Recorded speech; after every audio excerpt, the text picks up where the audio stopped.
the night, knowing the price. Pay it off with my life, till it's out with your lights. Do it all for the Christ, and he ain't playing nice.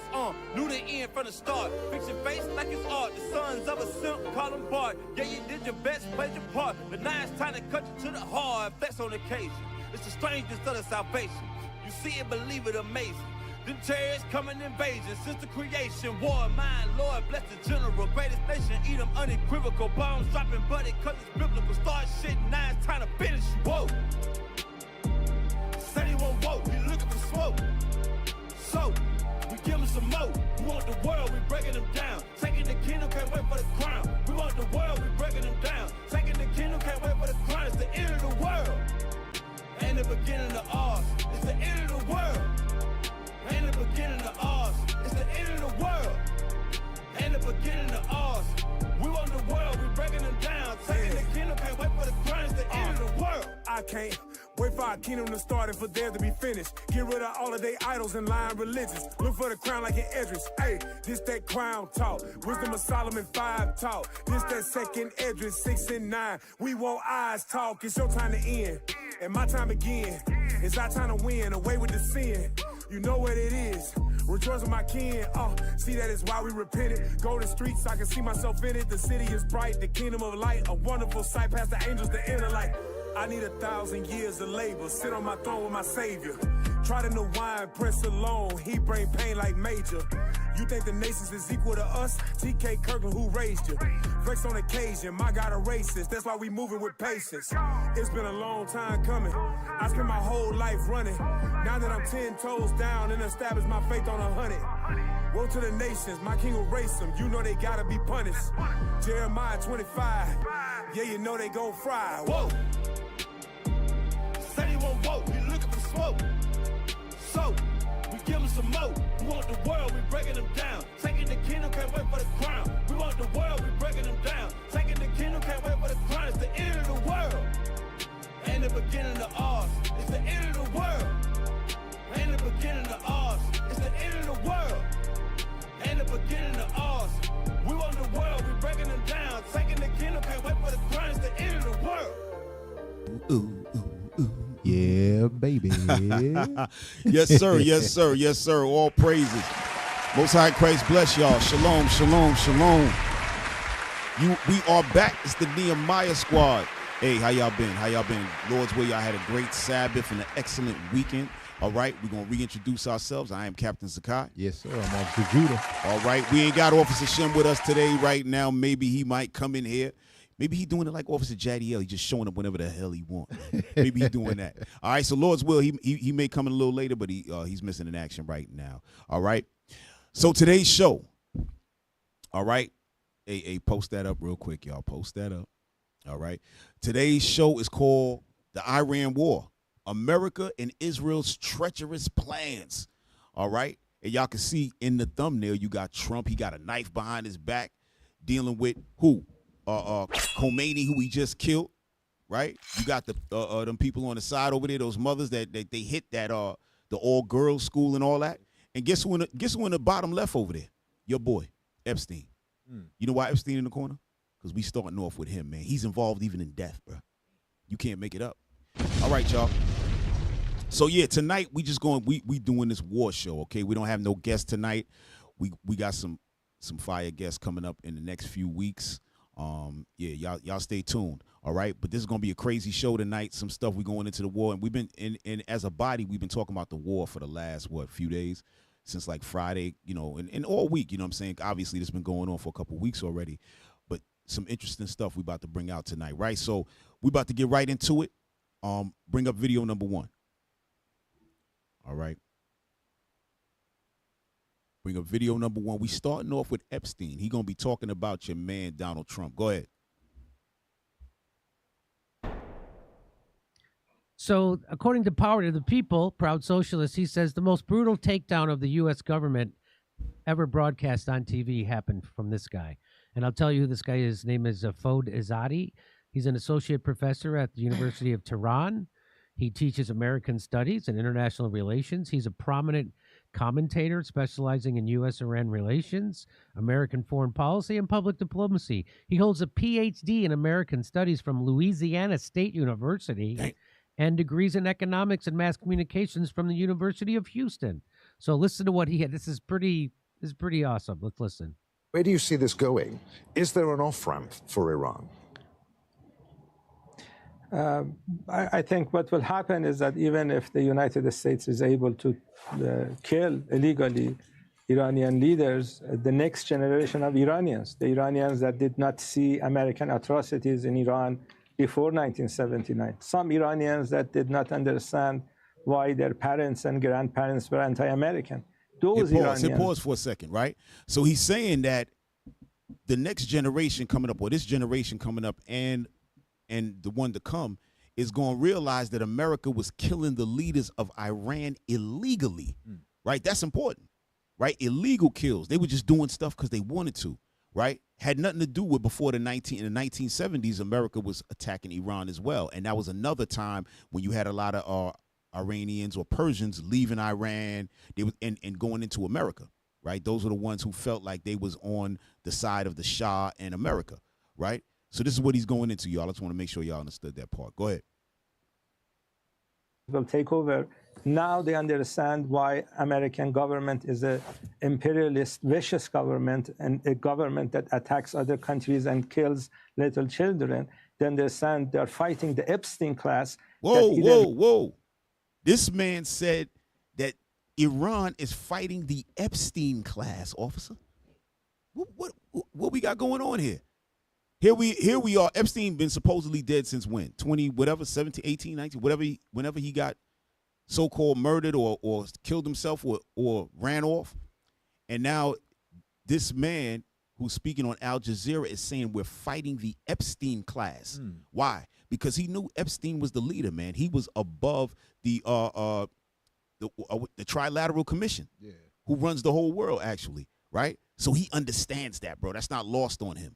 All right, go ahead, hit play. Rape little girls or bomb little girls. This is the government that we are witnessing. We are going to fight back against that government, and they're going to ensure that the Islamic Republic of Iran will live many years after America destroys itself.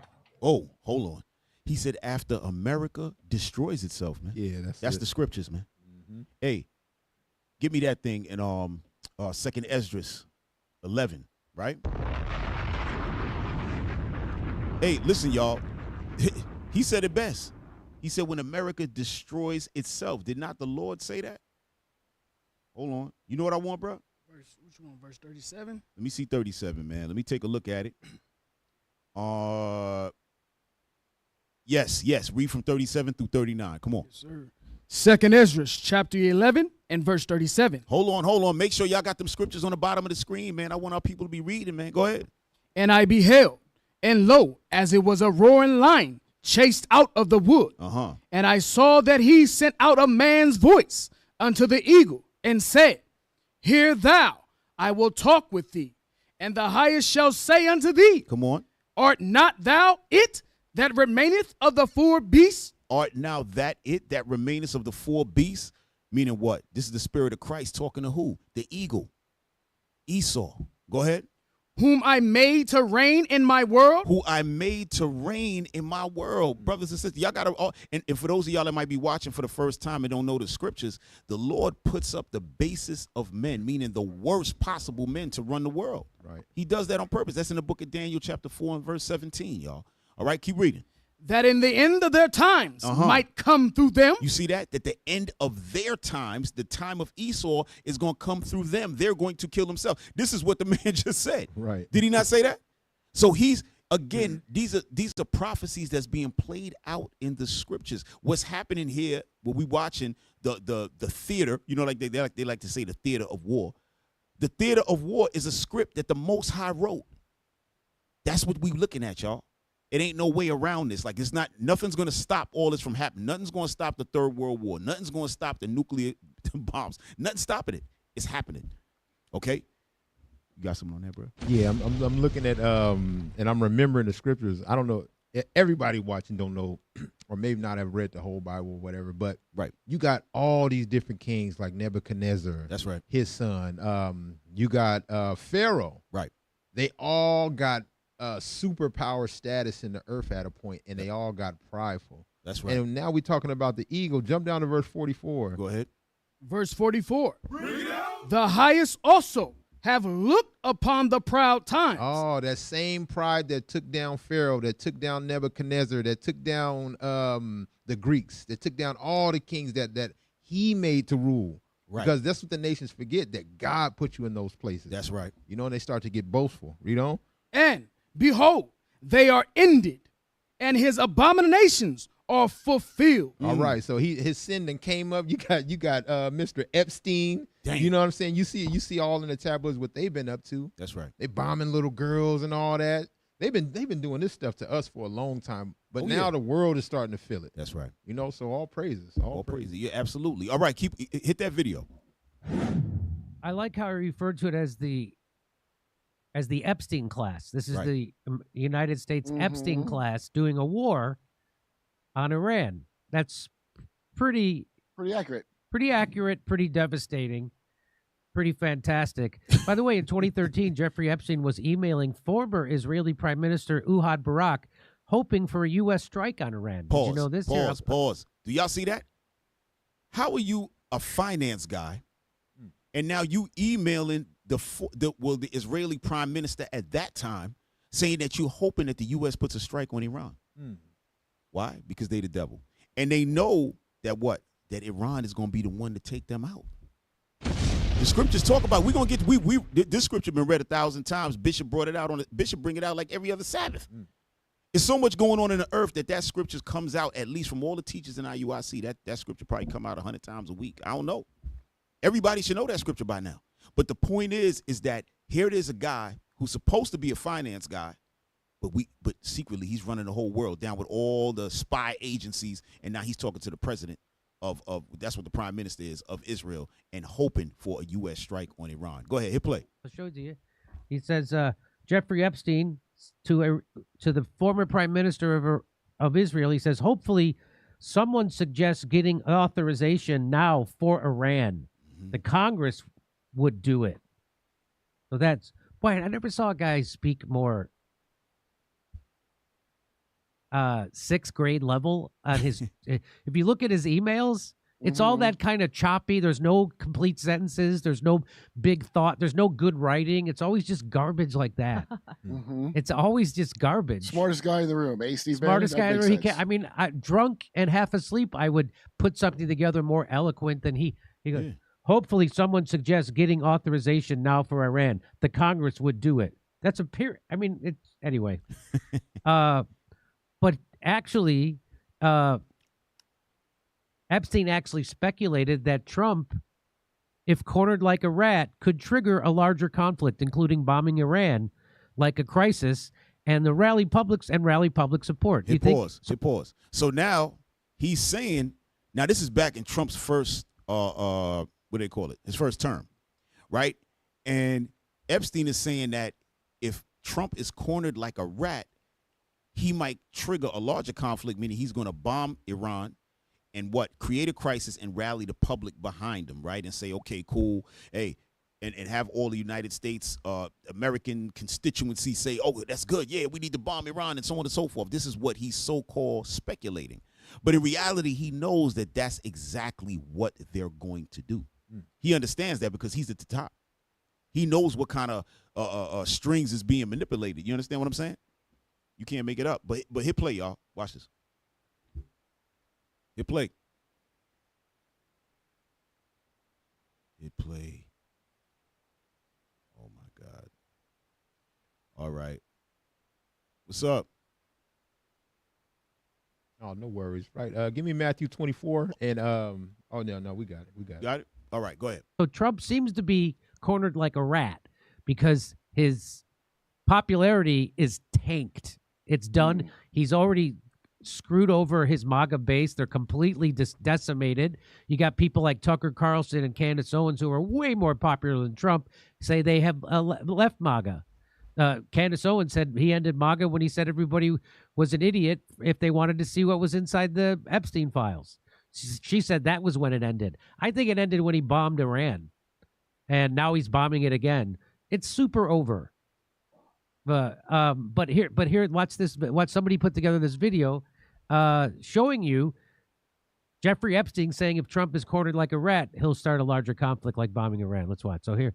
So I don't know if can you see this? Should I make it big? Let me go make it bigger. So this is Jeffrey Epstein saying Trump pulling troops out of Syria is a bad sign. He's up to something, and it's not good. That's really okay. Keep going. Pay attention to this next part, y'all. Pay attention to this next part. Go ahead. Oh, here. Okay, I'll read this to you. It says, "Cornering a rat, never good idea," says Jeffrey Epstein.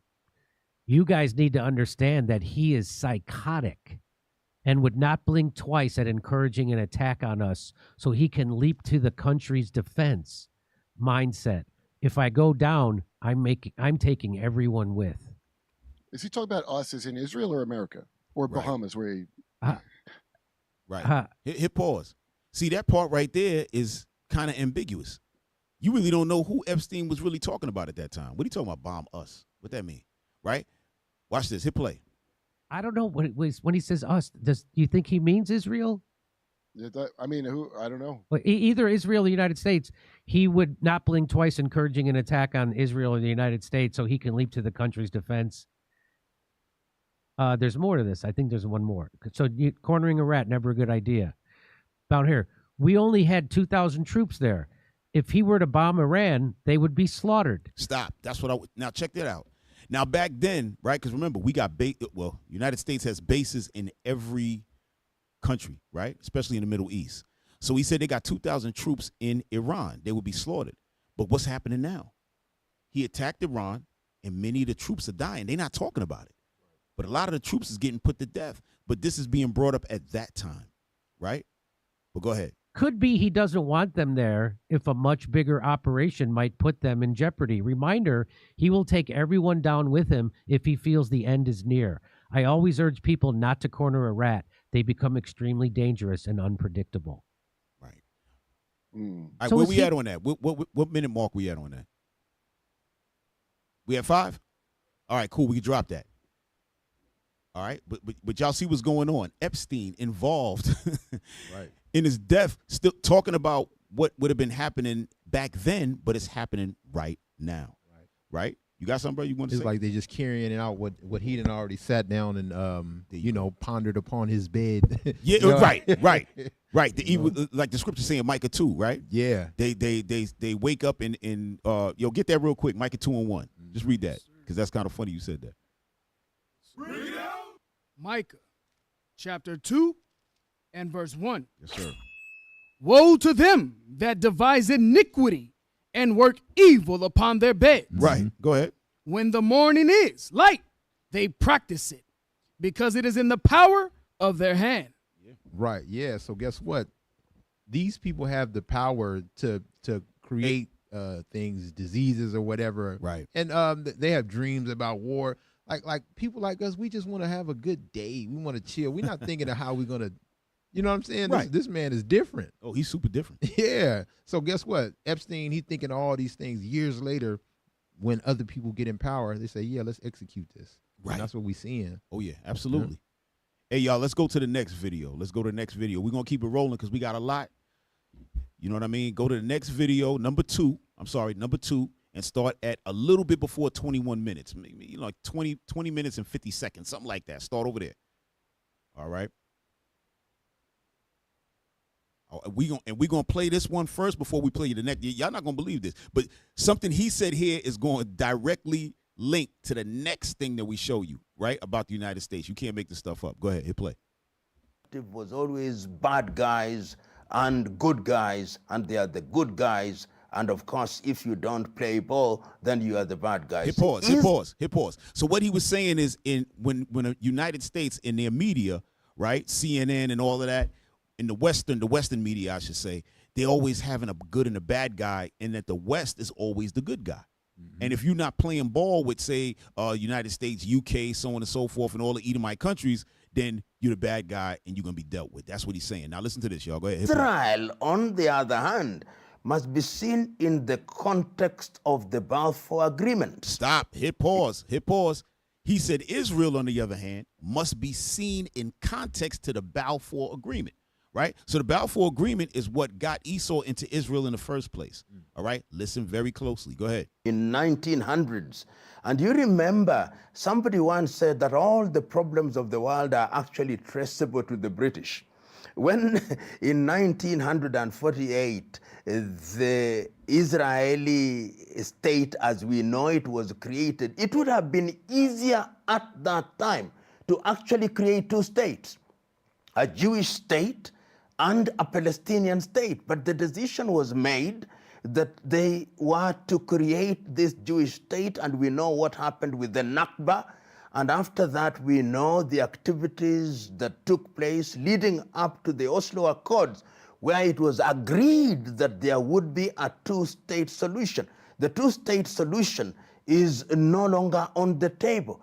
And Israel has been marketed and depicted as the bastion of democracy in what is otherwise an ocean of feudal monarchies and dictatorships. Hit pause, hit pause, hit pause.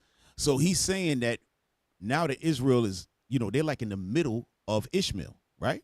Pretty much they're in Israel, but Ishmael is all the way around them. They said that they are known as like the bastion of democracy and everything that's good amongst what? Those other countries that are there, and people may not know this, but those countries were never those countries like that. Yeah. That's why he said feudal lords, tribes, things like that. That's how they was moving. It was like how it was in Africa. There was no, the country of Chad, the country of this. Esau set all that up. Yeah. So it makes them look like they're the king everywhere that they're at. That's what he's trying to say. But hit play. And therefore Europe, or rather Israel, is seen as this beloved country. And the Israelis themselves have not hesitated to go back to history and to go back to the Torah and say that we are chosen of God. And because we are chosen of God, we are different, we are unique. And because we are unique, we must be treated differently. And America, which has underwritten the state of Israel from its creation in 1948, has reinforced this so that the Israelis actually believe that they are special. Hit pause. See, I like that. He said that the Israelis, Amalek, actually believe their own lies. That's what he's saying. To the point now that they feel that they can do whatever they want. But hit play. Y'all got to hear this. Go ahead. Believe that they can do no wrong. They believe that they are God-guided. So when you are dealing with the people who believe that they are undertaking a divine mission, then the first casualty is logic. He said when you dealing with people like this, the first casualty is logic. Meaning that they're not dealing with logic, they're dealing with their own mental instability. They're basing their whole life on a lie. That's what's happening, y'all. Y'all got to understand that everything that we living in right now is a lie. Even in Christianity, they're basing their whole religion on a lie, thinking that those are the chosen people, and our people is looking at themselves as Gentiles. Where you blacks, Hispanics, Native Americans, you are the chosen people. They're Gentiles, right? But because they're living like this, the logic has flown out of the window. But you got to hear this. Hit play. And when logic has been sacrificed at the altar of mysticism, then your journey is very short and your reasoning is also not given any space at all. Your reasoning has the chance of a snowball in hell. Right. Hit pause. You could drop that. You see that? That the man just told you straight up that what? They're dealing in mysticism. Yeah. Why do you think he chose that? Because that's exactly what they're dealing in. Mysticism from the Kabbalah and all of that. But he said something. We got to go to the next video. Y'all got to see this. Y'all not going to believe this. Number 3, y'all could just start that right from the beginning. All right? Based upon what and that's our PLO Lumumba. I love that brother, man. Excellent. Smart dude. Super smart, man. We need some of that. We need some of that retention he got, man. This guy, his brain, he remember everything, right? But based on what he said, look at this next video of how United States is moving. Y'all not gonna believe this. Go ahead, hit 3. So we've talked quite a bit about why they're doing the Jeffrey Epstein war. Stop. And, do y'all hear this? Epstein war. This man came out and said they're doing the Jeffrey Epstein war because everybody knows what's going on. When you check them files, remember, it's one thing about the sexual abuse on children, eating them, doing all of that. But remember, a big part of those files are this war scenarios, the theater of war. I like to say what they say, the theater of war, right? But go ahead, hit play, y'all. You know, to me, the biggest answers are very simple. One of them is Trump has always been a warmonger. He views himself as like a legendary president. He wants to go down in the history books. In order to do that, you need to think big and do big things, right? He approved the Venezuela raid. He kidnapped the leader. He's stealing the money from Venezuela and putting it in a bank account. But he's always been a warmonger. His first term, he was a warmonger. Now he's like ratcheted up how much he's warmongering. I mean, he's threatening to steal Greenland, right? He's threatening to steal Greenland. Like, he's not right. I think he's actually territorially trying to expand the U.S., and he thinks that's how, I get into the history books. Right. But outside of him just being a warmonger, of course, there's also, if there's one thing that's consistent that he says, it's he doesn't want a forever war. He doesn't want to, like, we wasted $8 trillion in the Middle East. The Iraq war was a beauty. It was a big fat mistake. Like, he does war, but usually he likes to do, like, relatively quick. Like, hey, bunch of drone strikes, kill a bunch of civilians, get out that bitch. Right? Kidnap Maduro and steal the money, but get out that bitch. Right? Like, right. So he's a warmonger, but the one thing he always says is, like, I don't want, like, a long-term, prolonged thing that costs a shitload of money, that gets us bogged down. But that seems to be exactly what he's doing here.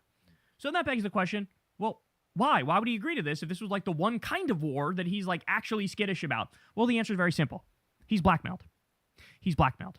So you have Jeffrey Epstein, was connected to intelligence all around the world. He was connected to Russian intelligence, the CIA, Saudi intelligence, but probably most connected to Israeli intelligence, to Mossad.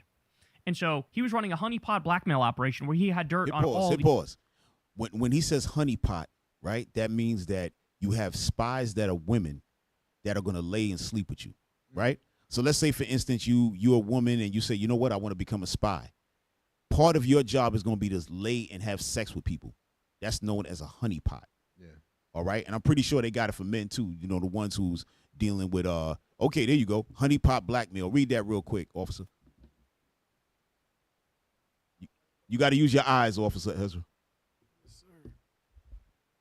Honeypot blackmail or honey trapping is a coercive tactic using fake romantic or sexual relationships to lure individuals into compromising situations for extortion, espionage, or to gather blackmail material. Right. So when it says fake romantic or sexual relationships, meaning that these people don't give a damn about you, but they will sleep with you, have sex with you in order to do what? Extort you, espionage, meaning what? They're gathering information and all of that, and gather blackmail material. Go ahead, bro. Perpetrators, including spies or criminals, use these stage situations to manipulate victims into providing money, sensitive information, or compliance. So that's what this guy is saying, that Donald Trump got caught up in a honeypot situation and he's now being compliant. You know what I mean? But go back to the video, y'all. These rich, famous, powerful people and politicians all around the world, right? And so we know, as a matter of fact, Epstein has pictures and videos of Trump doing horrific things with underage girls, and that means that stuff is in a vault in Tel Aviv. So Netanyahu is almost certainly holding this over Trump's head and saying, if you don't do the regime change, this gets released. I have no doubt about it. Dropsite News has reported they already know that Netanyahu did the exact same thing trying to blackmail Bill Clinton over Monica Lewinsky. Okay? Damn. So they have a track record of this. So that's one of the things that is leading to this war. I also think Israel is doing this to try to make Iran a failed state, create a greater Israel. Stop. Right? Hit pause. He's saying Israel is doing that to Iran to create a greater Israel. We're going to get into that in a little while, right? What he means by greater Israel, meaning that they want to destroy Iran in order to take the land and then make that a part of Israel. Like how they do in Palestine, how they want to take the Gaza Strip, and they're trying to expand their territory. Yeah. That was the whole point. There you go. Thank you. Right? That was the whole point in sitting Esau in the middle of Ishmael, is to take over the land. Yeah. Right? We're going to show you something a little bit later on. Y'all going to see how this whole thing is playing out. Because with Israel, they got Lebanon in pocket. They got Syria in pocket. Pretty much got Iraq in the pocket. Right? Because they already knocked out Saddam Hussein from way back. Jordan is in the pocket. Saudi Arabia is in the pocket. Kuwait is in the pocket. But guess who's not in the pocket? Iran. They're not in the pocket. They want to put them in the pocket. Right? Guess who they flipping on? Guess who they getting ready to flip on next? Turkey. You see where Turkey's at? Yep. They already said that Turkey is the next Iran. So you see what's happening here. Esau wants to take the world as usual. But hey, this is part of the prophecy, right? They're running themselves into a buzzsaw. But wait till you hear this next part in this video. This is really what I'm trying to get out of this video. This is great information. We're going to get into it a little later, but watch this next part. Go ahead. Trump here, like we just described, is trying to expand the U.S., create the tech native America on behalf of like the AI tech billionaires and to get his name in the history books, right? This is all for the Epstein class. This is all for the billionaires, okay?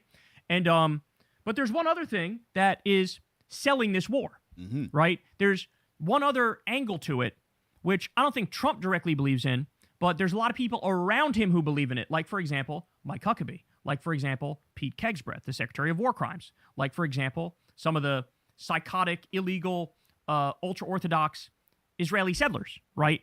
There's a religious angle to this as well, but I did not realize until today, after seeing this article, just how bad this is, okay? Clash Report says, U.S. commanders across more than 30 military bases told troops the Iran war is part of God's plan and linked to Armageddon. Hit pause. A commander said Trump was, quote... Guess what? They're absolutely correct.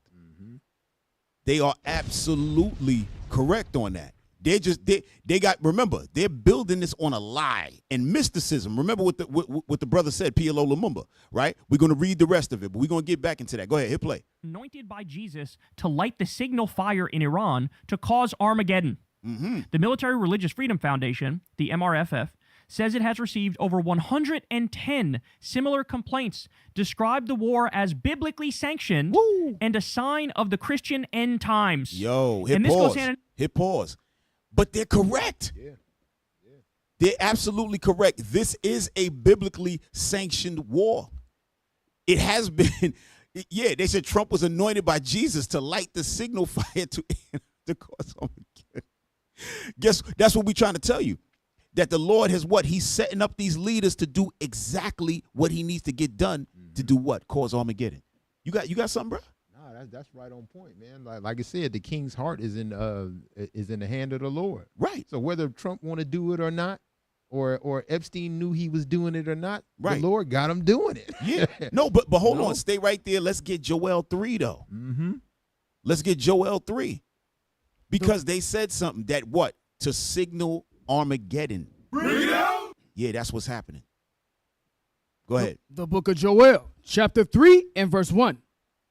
For behold, in those days and in that time, when I shall bring again the captivity of Judah and Jerusalem. Come on.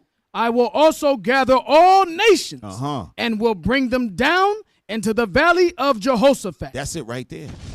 The valley of decision, Jehoshaphat, Armageddon. That's what it is. The Lord has already written this. This is what? This is going to be what? When the scriptures talk about the strangeness of our salvation, this is the time right here.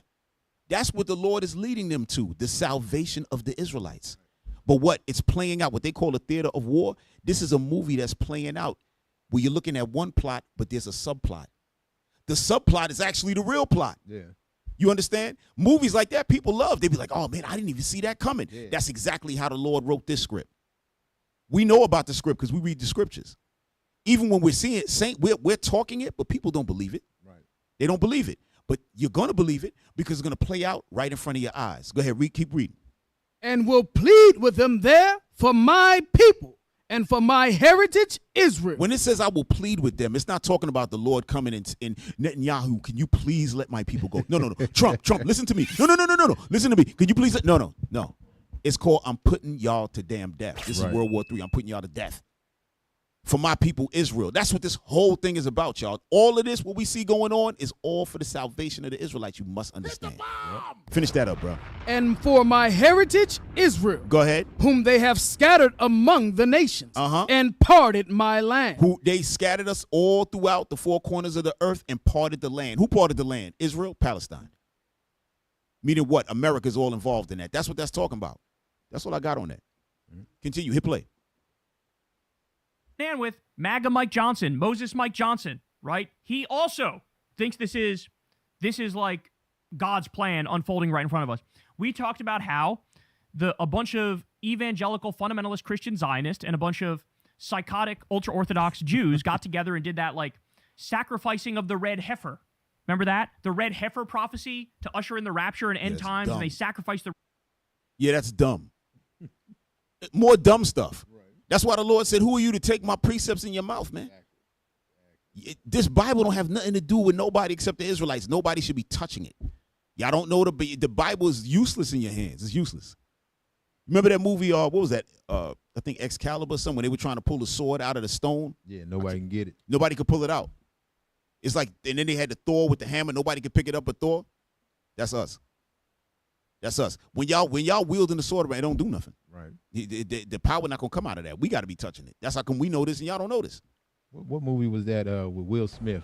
It's like the wand. What's it called? What's going on? What is that? I forgot the name of that movie, man. But it was a good movie, man. Only the elves could touch this certain wand and use it. It would destroy other people. Is that the Bright? What was it?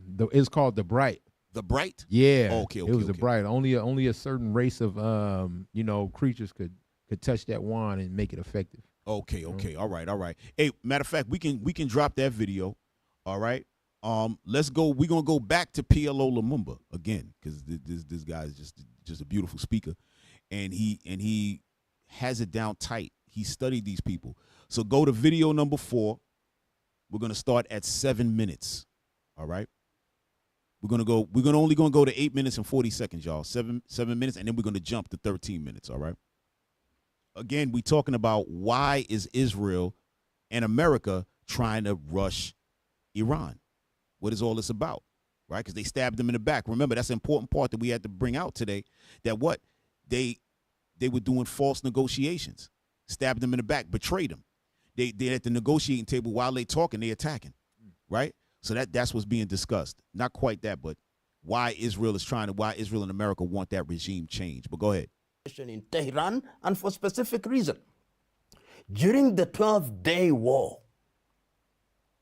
for the first time in an impactful way, a missile landed in Tel Aviv from Tehran. Mm-hmm. Missiles supposedly supplied from Tehran emanated from Yemen.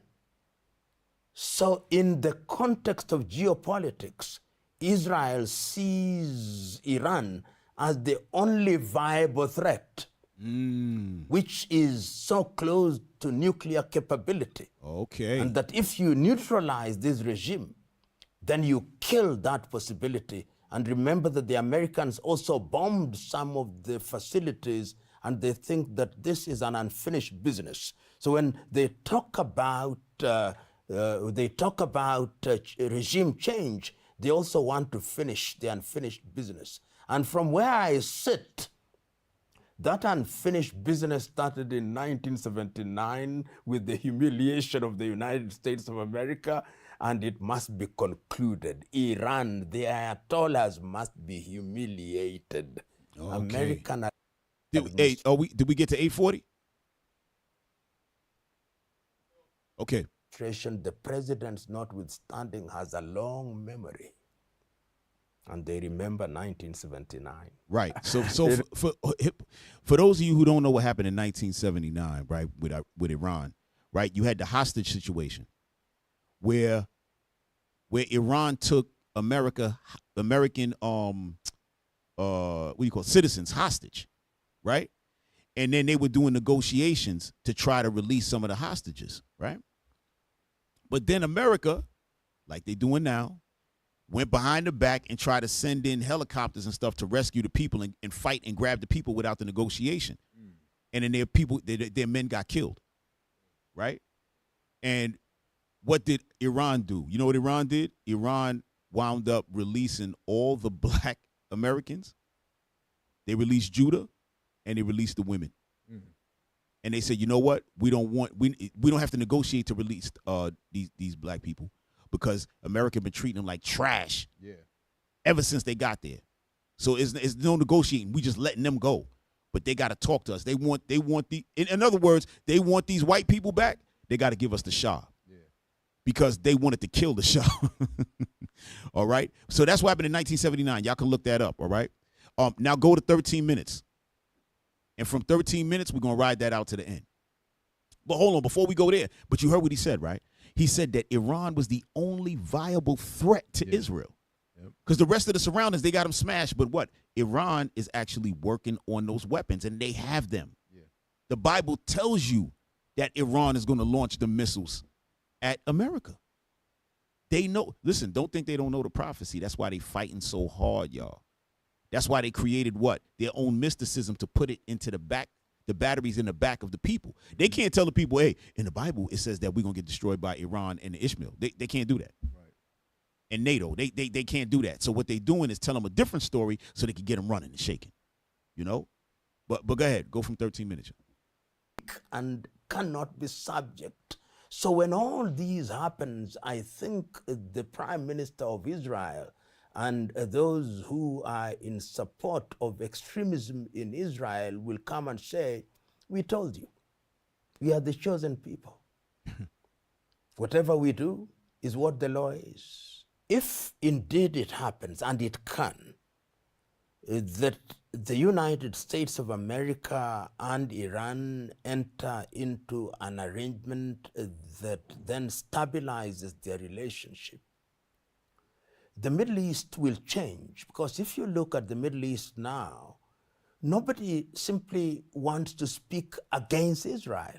Look at all of them, the Saudis, the Egyptians, the Lebanese, the Jordanians. Nobody wants to speak against Israel. The only country that really raised its head and said, we cannot allow this to happen and we are going to do something about it, is Iran. So you take Iran out of the equation, then Israel rules the roost and does so in the manner that it prescribes and implements, and nobody can do anything about it. Look at Syria now. The leader is now doing what America wants him to do. Right. And when the Israelis want to bomb, when the Americans want to bomb, they do it at will.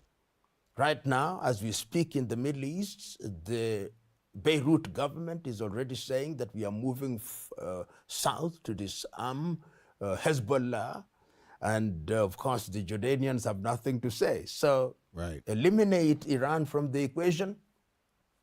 Israel is the dominant power, doing what they want without consequence.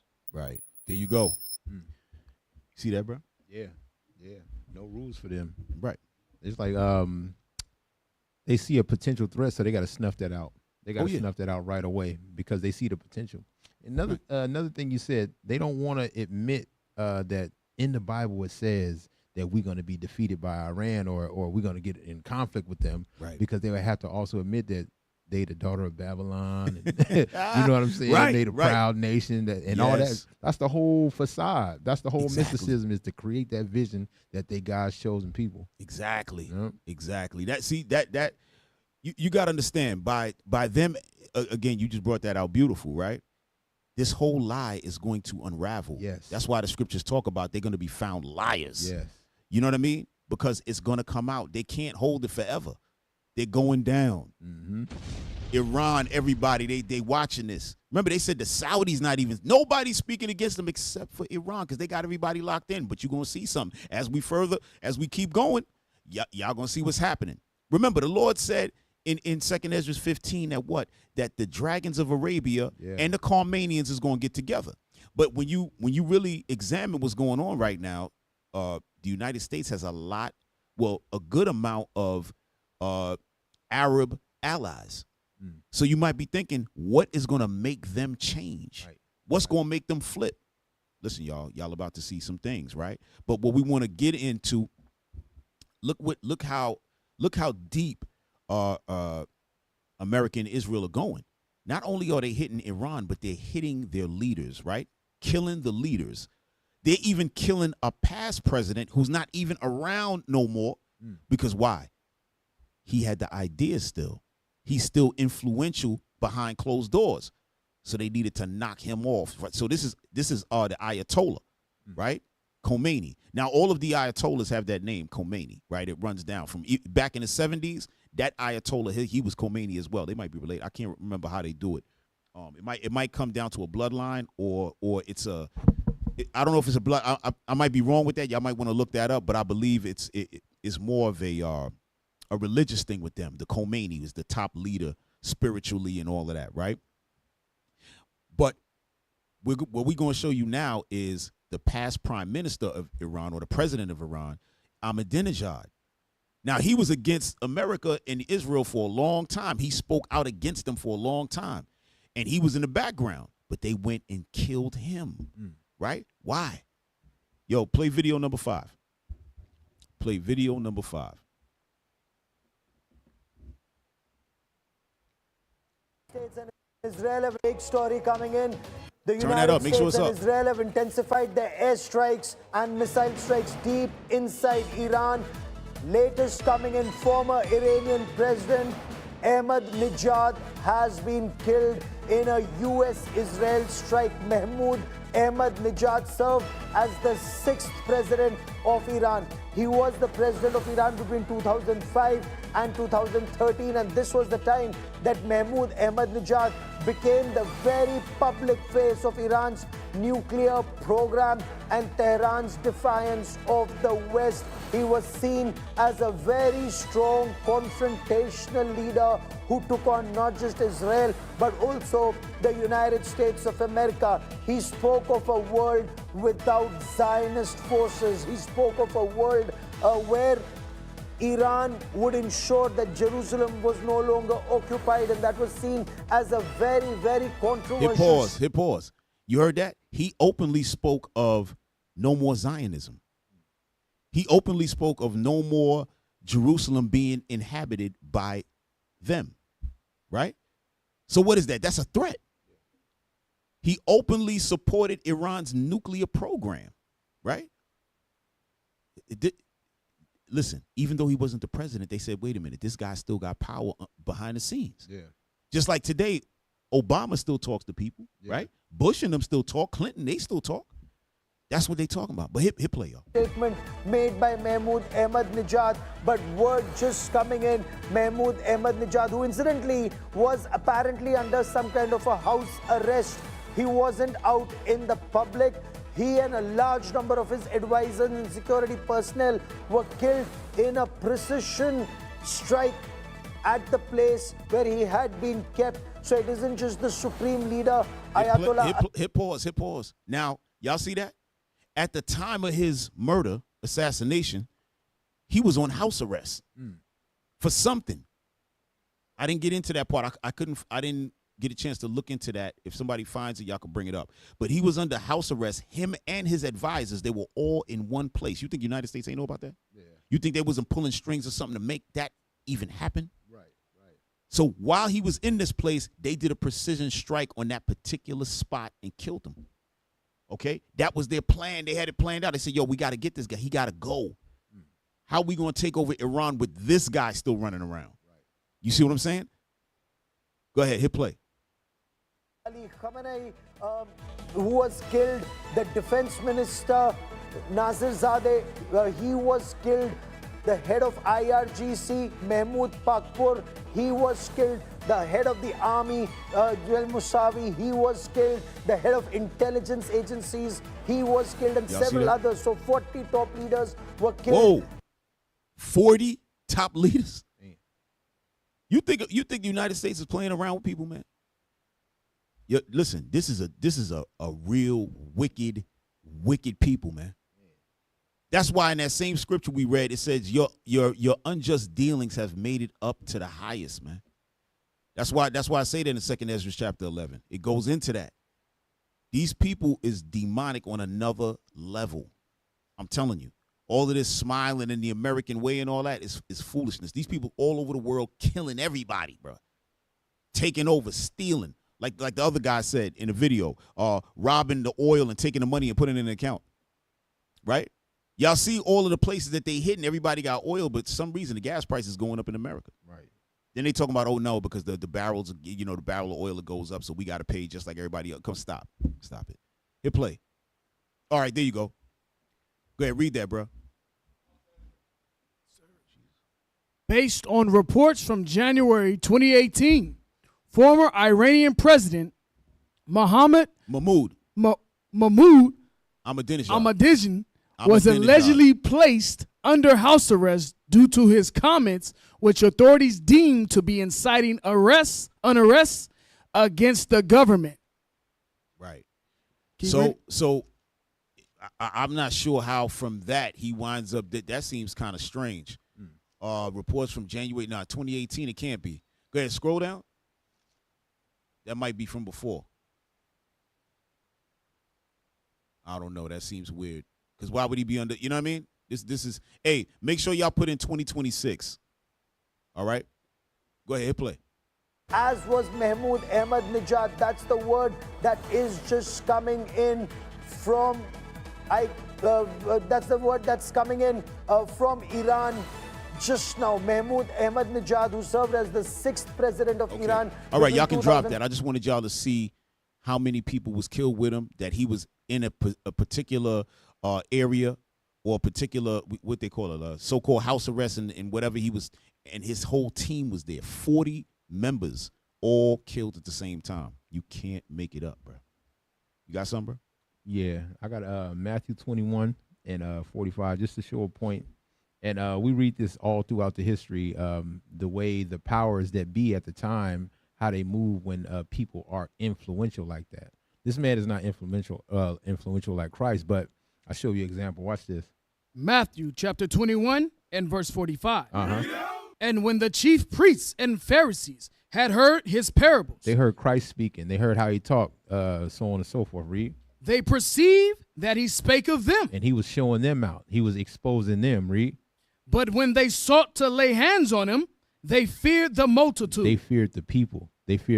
So this brother had influence over the people. Even though he wasn't a president anymore, he still had influence over the people. Read.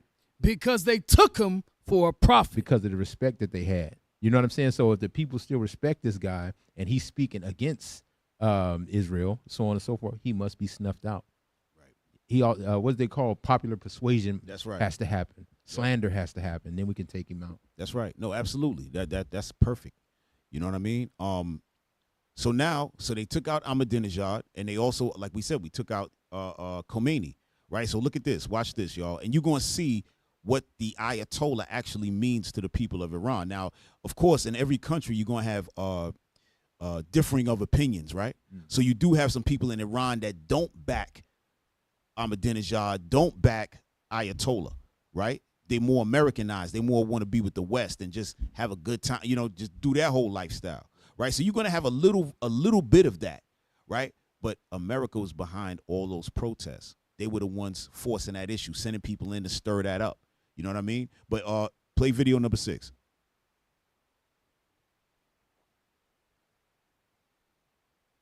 The anchor weeps. The anchor weeps on Iranian state TV, announcing the death of Iran's supreme leader. Ayatollah Ali Khamenei was killed in his office, says Fars News, by the joint U.S.-Israeli bombardment of the country. The Iranian government has declared 40 days of mourning, while the military is vowing revenge. Khamenei ruled Iran for 36 years. He used deadly force at home to crush periodic popular uprisings and nurtured a network of militias across the Middle East that challenged U.S. and Israeli ambitions throughout the region. Khamenei survived an assassination attempt in 1981 that left his right arm paralyzed. In the run-up to this weekend's strikes, he reportedly prepared a line of succession in the event of his death. Pro-regime supporters have already gathered in the streets of some Iranian cities to mourn their leader. But his killing has also been celebrated in other parts of Iran, as well as Syria, and among members of the vast Iranian diaspora scattered around the world.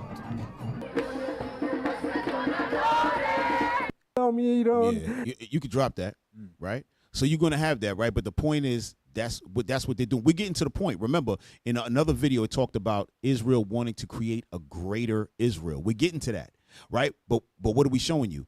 That in order to get to that greater Israel and take over Iran, right, they have to knock out the leaders. You have to knock off their heroes. The actual thought and idea about us being a people, I'm saying us, meaning the Iranians, the Persians, of them being a people and what? Defending their land. If they could get them away from that thought, then what? The Iranians will let them in the front door, right? Instead of having a war, they'll let you in, like, please come in and so forth, and right? That's what it's going to be. Now I just want to go back to Ahmadinejad for a second, just to show y'all how he was talking, why the people, why they were against him, right? Play number 7.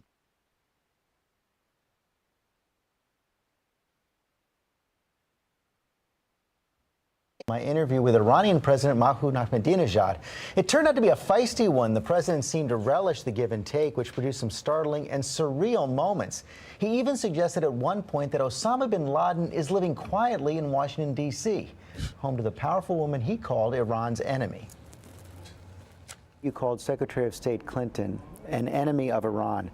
Do you consider President Obama an enemy of Iran as well?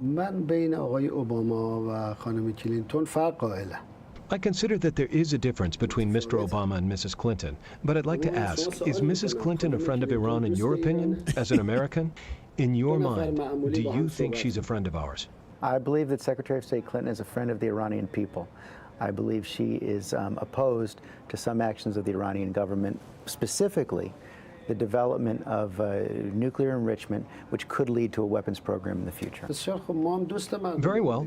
We are friends of the American people. But if the United States stores several thousand nuclear bombs, threatens others, interferes in other countries' affairs, I would say these are actions that we're opposed to. Does that turn us into an enemy of the American people, or the enemy of the wrong policies adopted by some authorities? Is Mrs. Clinton a friend of the Iranian people? I represent. Hit pause. So that's what he's saying. He's saying that what? Y'all want us to stop our nuclear enrichment program, but you have the weapons and you threatening us all the time. You threatening the whole world, and now we can't get a weapon? That's what he's saying. How is Hillary Clinton a friend of ours? Like, how is that possible? So I'm not a friend of the American people, but she's a friend of my people? How's that possible? Hit play. The Iranian people. How are President Obama and Secretary of State Clinton different? Mrs. Clinton is interested in speedily moving relations with Iran to the point of a clash. Based on the information we possess, Mr. Obama does not have such an opinion. But there's a lot of pressure going around. Well, he said Mr. Obama doesn't have such an opinion, but it ain't about no opinion. It's about what's going to happen, right? So Obama was involved with that as well. You know what I mean? It didn't happen at that point yet.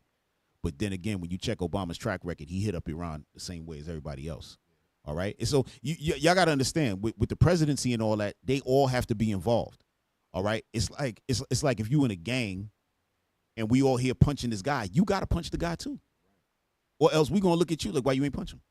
So Obama, he had to put his skin in the game to show that he was down with the family. Right. Hit play. Round. I spoke with President Obama in Prague 3 weeks ago now. He said he would push very hard for another round of UN sanctions unless and until Iran comes into compliance with the International Atomic Energy Agency. No problem. Any measure he takes will be confronted by a position that we will announce. How so? We don't have a special friendship with Mr. Obama.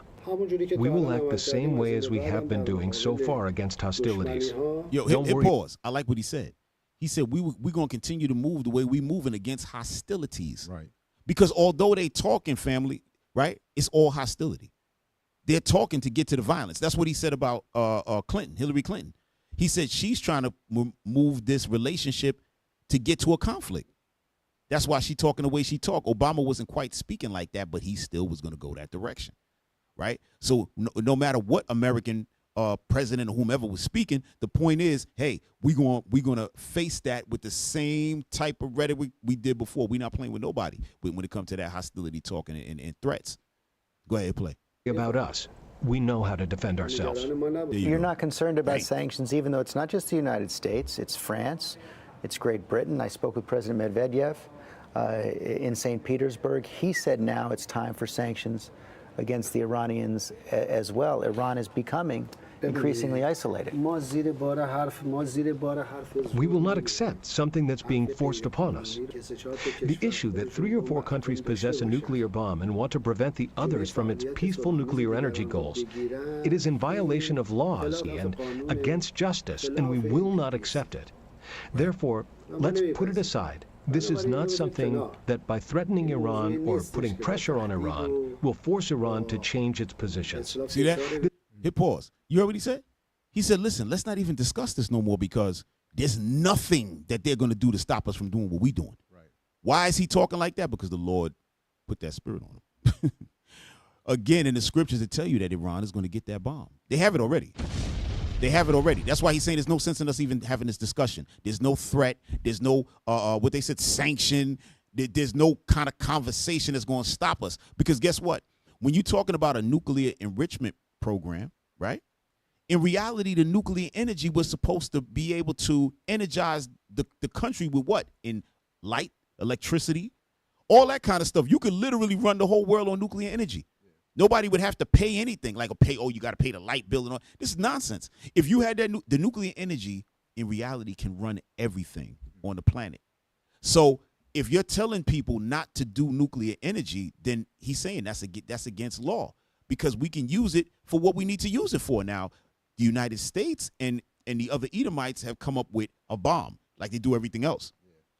Why? Because they have the gift of war that the Lord gave to them in the book, gave them back in the book of Genesis, actually, with Cain, right? In the spirit of Cain came back as Esau. Those of y'all don't know what we're talking about. Don't worry about it. You'll learn it at some time. We're not going to go too much into that tonight.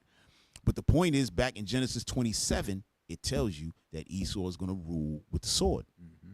And so what? Every time they get their hand on something, they turn it into a weapon.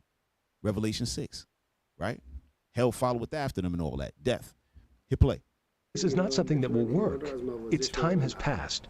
For them, it is better to cooperate with Iran according to the laws. But Mr. President, do you understand? According to justice and on the basis of friendship. You talk about international law, you talk about principles of justice and friendship. Do you understand how so many in the world community cannot take your statements at face value about nuclear weapons? You say you don't want nuclear weapons when you refuse to comply with the guidelines set out by the International Atomic... I'm sorry, y'all. Hit pause. I'm sorry.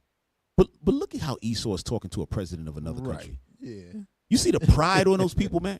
This is the president of a country. He's talking to him like he's above him. Yeah. You can't make this up. I'm telling you, that's why the Lord said, I'm going to kill every last one of y'all. Look at his face. He's like, I cannot believe he is talking to me like this. I'm telling you. He's like, yo, if me and you was in a room alone, I would beat you with my bare hands, bro. Off with his head. He's like, you not no type of warrior at all.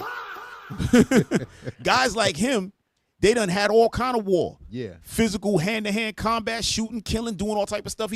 And that's how you rise to become them leaders in them other countries. It ain't where you go, popularity contest like you have in the United States. No. They kill to the top, bro. You got to be one of them guys. Yeah. Yeah. Yeah, they kill to the top. I'm not saying that's right. I'm not talking about that. I'm saying that's how they get down. So that man sitting there is a real soldier, a real warrior, talking to a punk. You know what I'm saying? And just talking crazy to him. Like I couldn't help it, bro. I was just looking at that. The dynamic was ridiculous. Hit play. Energy Agency 118 member states of the non-aligned movement have declared their support for Iran's position. Don't they count? 57 Islamic countries have supported the Iranian position. Look, Mr. Stephanopoulos, this outlook is wrong.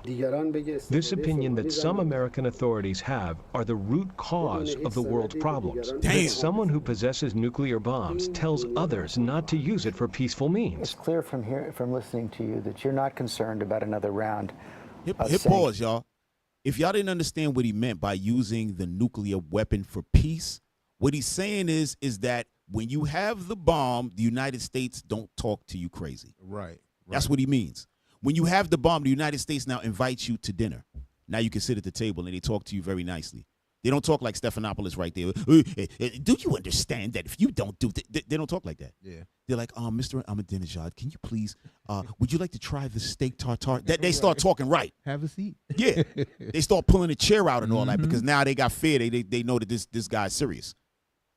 All right? That's what he means by peace. Because it's like a gun. What is a gun called? It's called a peacemaker. Yeah.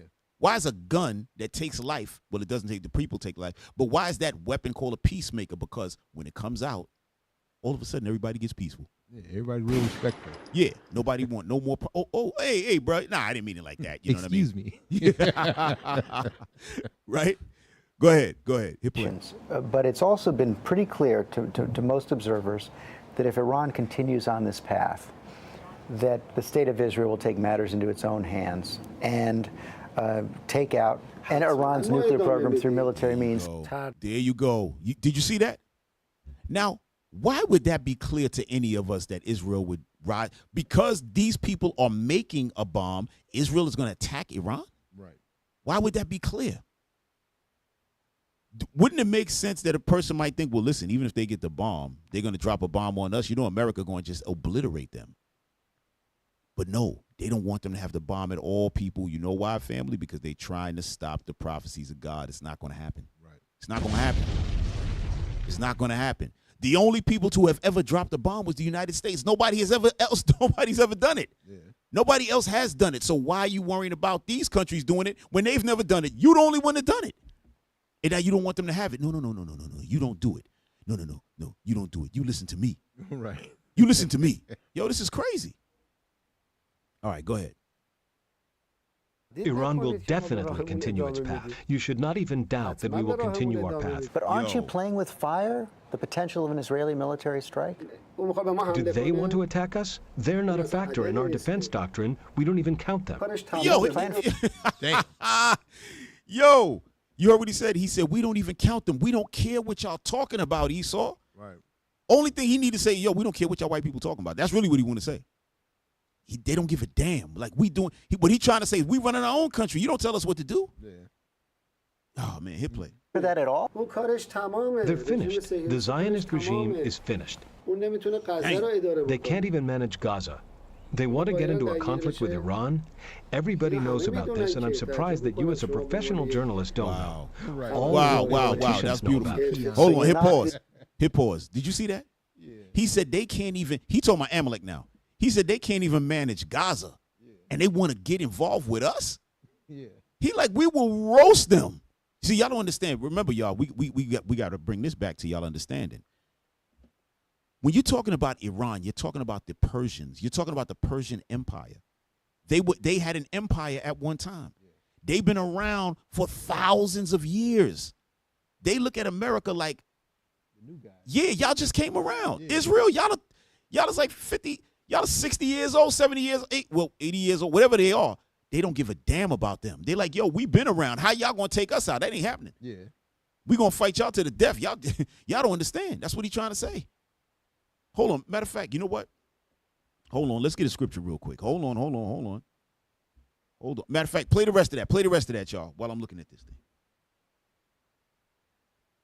The Zionist regime can't manage Gaza. Do they want to get into a conflict with Iran? One final question. There's a new documentary out that says that Osama bin Laden is living in Tehran. Is Osama bin Laden in Tehran? Hey, drop that. So they started to ask him about at the time when bin Laden was on the move, right? Bin Laden was so cold they couldn't find him, right? Which they knew exactly. First of all, Bin Laden had already been dead. That's another thing. Bin Laden had died, and they still were saying that he was alive, and then talking about they had SEAL Team 6 talking about they took him out or whatever. That whole story's a lie. Damn. That whole story's a lie. Matter of fact, the SEAL Team 6, they might have thought they killed Bin Laden. Because remember when they killed him, they said they took his body and threw it out at sea? Really? When they killed Saddam Hussein, they showed that thing on TV, man. Yeah. And he didn't do nothing. Bin Laden supposedly is the guy who took down the towers, and you quietly put his body in the water? Yo, come on, man. Yo, bruh, you can't make it up. But look at this. I want to show y'all this, right? Go to the Esther in the Apocrypha, right? Watch this. Now, Purim just passed, right? So y'all remember Haman. When you know the history of Haman, right? Haman, the Edomite, was trying to do what? Kill all Israel, right? He's trying to knock out the Israelites out of the Persian Empire, right? But when you read in the Apocrypha of Esther, he was doing more than that, right? Look at this. Go to Esther. I want chapter 7, starting verse 10. You want that's in the regular book. What? Esther chapter 7, right? No. I want it in the Apocrypha. Which chapter? Oh, 7. Yeah, that's in the regular. What are you talking about? That's in the regular Bible. It is? Yeah, chapter 7. Nah. It started 11. That's true. I'm looking on my phone, so they got it different. Go to the last chapter. Should be what, 14 or something like that? Yeah, 16. 16. I'm sorry. Go to 16 and verse 10. Watch this, y'all. Esther chapter 16 and verse 10. For Ammon, a Macedonian, the son of Amadiah, being indeed a stranger from the Persian blood. Right. So Haman, the Macedonian, meaning what? He was an Edomite. That's what it's talking about. You see that in the book of Maccabees, right? That what? They became the Greeks, right? So Esau, go ahead. And far distant from our goodness. And I'm sorry, it says being indeed a stranger from the Persian blood, meaning what? He was part of the Persian Empire. He was way up in his title. He was like the number 2 guy, right? In the Persian Empire. That's the Iranians today, right? So he was an Edomite, was number 2. So they said, but still he was what? A stranger from the Persian blood. Go ahead. And far distant from our goodness, and as a stranger received of us, had so far forth obtained the favor that we showed toward every nation, as that he was called our father, and was continually honored of all men, and the next person unto the king. Right, go ahead. But he, not bearing his great dignity, went about to deprive us of our kingdom and our life. Now, hold on. He's saying that Esau had went around to do what? Deprive the Persians of their kingdom and life. But when you read in the scriptures, you don't see that. He was really trying to take out the Israelites, right? But watch this. Keep reading. Having by manifold and cunning deceit. You see Esau? Manifold and cunning deceits. That's what he's about. He's a deceitful individual. That's why he's known as the devil that the Bible speaks of, right? Deceitful, lying, right? Go ahead. Sought of us the destruction as well of Mardochæus. No. Sought of us the destruction as well of Mardochæus, okay, which is Mordecai. Go ahead. Mardochæus, who saved our life and continually procured our good, and also of blameless Esther. Right, that was his wife. Go ahead. Partaker of our kingdom with their whole nation. Now watch this. Go ahead, read 14. For by these means he thought, finding us destitute of friends, to have translated the kingdom of the Persians to the Macedonians. What did he want to do? He wanted to translate the kingdom of the Persian Empire to Esau. That's what he wanted to do. And that's what eventually happened. Meaning what? Haman got put to death, but it was a plan that Esau had for a long time. Yeah. So when you read in the regular book of Esther in the Bible, it doesn't talk about that. But in the Apocrypha, it gives you the backstory on why he wanted to kill the Israelites, and the king's wife was an Israelite. So he's gonna put that to death regardless, right? But he went and dug deeper and found out that there was a whole plan of Esau to take over the Persian Empire, which eventually happened. So what you're looking at now is what? them again doing it, trying to take over the Persians to do what? Finish them and take their land. But guess what? It's not going to happen. It's not going to happen. For real. Hey, listen. Hey, officer, you got to get your reading together, okay? Captain Joel just told me to fire you. All right, but I'm gonna keep you around, okay? I'm right here. I'm negotiating for your job. All right, yo, Cap. Listen, man, we're gonna keep him around a little bit. He got like 20 more minutes. He might be fired, Cap. All right, so let's get back to it. Hey, so now bring up number 9, right? Because now you might be thinking, what does this have to do with it? But Muammar Gaddafi's son was killed like a month before. It was very quiet. Nobody really discussed it. Nobody really talked about it. Because now that the war kicked off, it's like, well, what does he have to do with the war? But he got something to do with it. The United States is knocking off leaders. Why? Because they need to keep Libya in that same state. Remember, they're trying to create the greater Israel. They need all the Arabs in pocket. They need them locked down. They don't want no heroes. They don't want no idealists coming in. So what? He still had the ideals of his father, right? But watch this, y'all. Hit play.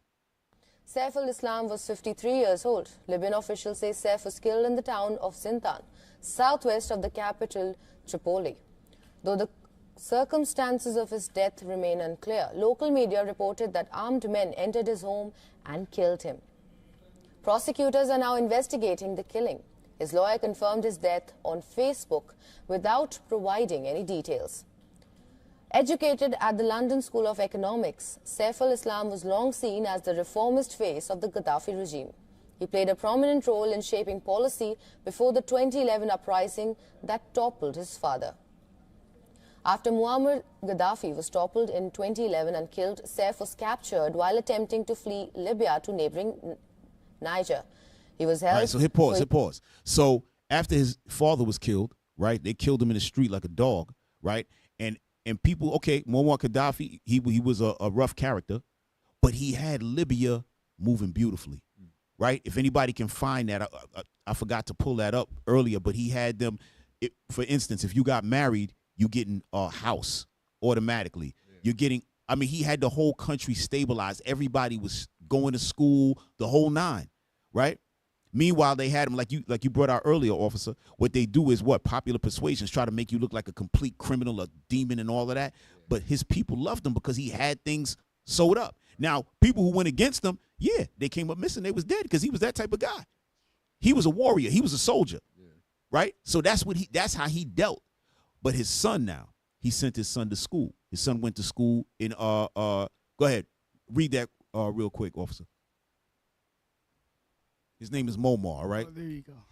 Under Muammar Gaddafi, Libya used nationalized oil revenue to fund extensive social welfare, providing free education Go ahead. and health care, subsidized housing, Go ahead. and improved infrastructure. Stop right there. So could you imagine, right? Because we got a lot of oil here in America. Could you imagine if America said, okay, we're going to use our oil money and just take and we're going to have make sure we got free education, right?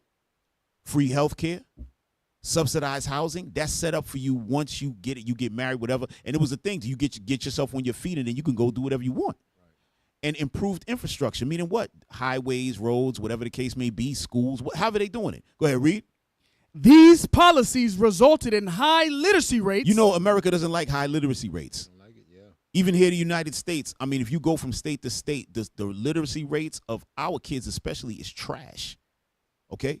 Our people is walking around dumb as hell. You can speak to some adults. They don't have basic knowledge of things, right? Because that's how America like to keep you dumb so they could take over, right? Literacy rates, go ahead. And one of the highest per capita GDPs in Africa. Go ahead. Though benefits were often distributed unequally. Now they want to add that. Unequally. What are you talking about? Were they distributed or not? Right. They were distributed. So now, of course, the United States got to come in and talk some stupidity, right? Come on, man. Listen, we're gonna drop that for a second. I just want to bring that part out to show you what was going on previous to Muammar Gaddafi's death. When he died, now all of that died with him. So Libya is in shambles. right? So now the son, he was caught and arrested. He was trying to go into Niger, right? Or Niger now they call it, right? Or nigger, right? That's what it is, right? But once he was, they sent, okay, hit play. Years by fighters before being released in June 2017. Since then, he was living in Zintan. In 2015, a Libyan court sentenced him to death in absentia for inciting violence and killing protesters. Hit play. He was also... So he got out, whether he escaped or whatever, or some people got him out of there, whatever. Then they sentenced him to death in absentia, meaning he wasn't actually in the court. Who was these people that sentenced him to death? You know the United States was behind that, right?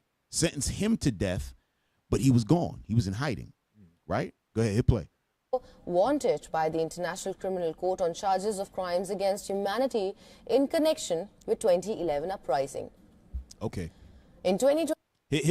We got to drop that and go to the next one because I want to show y'all this. And we got so much. I got to bring this stuff out because we got to get to this part of the greater Israel. We have to get to that, right? So, but bring up video number 10 and go to 4 minutes and 50 seconds. 4 minutes and 50 seconds, okay? 4 minutes, 50 seconds, and we go into 6 minutes and 30 seconds, all right? All right, and okay. So this is another thing. This is still talking about Saif Gaddafi, which is Muammar's son. This is talking about him again, but this is talking about when he got killed. All right, you're going to see certain similarities between his death and Ahmadinejad and Khomeini. All right, go ahead. This was very bad in the eyes of the Turn U.S. that volume up. After years of complete silence, the man sentenced to death, wanted for war crimes by the International Criminal Court, who'd vanished into Libya's vast desert, he was back, running for president. It paused. So now he popped back up and started running for president. What you're going to find out is that the United States was pushing for elections in Libya to establish a new president. They weren't expecting him. So he popped back up and started running for president. Hit play. Was devastating.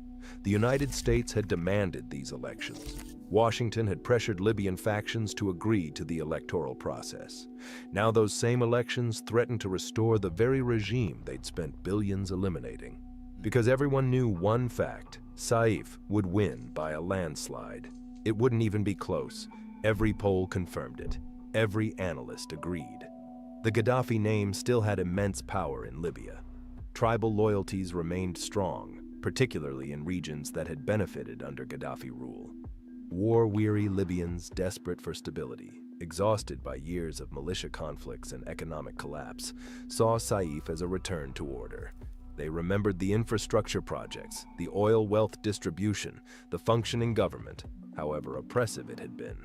For Washington, this was a nightmare scenario. Intelligence briefings became increasingly urgent. A Saif presidency would be catastrophic. He would consolidate power using his father's surviving networks, eliminate opponents systematically, and establish an authoritarianism that learned from Muammar's mistakes.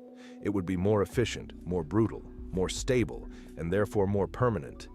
It would be Gaddafi 2.0, a modern, educated, intelligent version of the same dictatorship. Hit pause. You see what they're saying?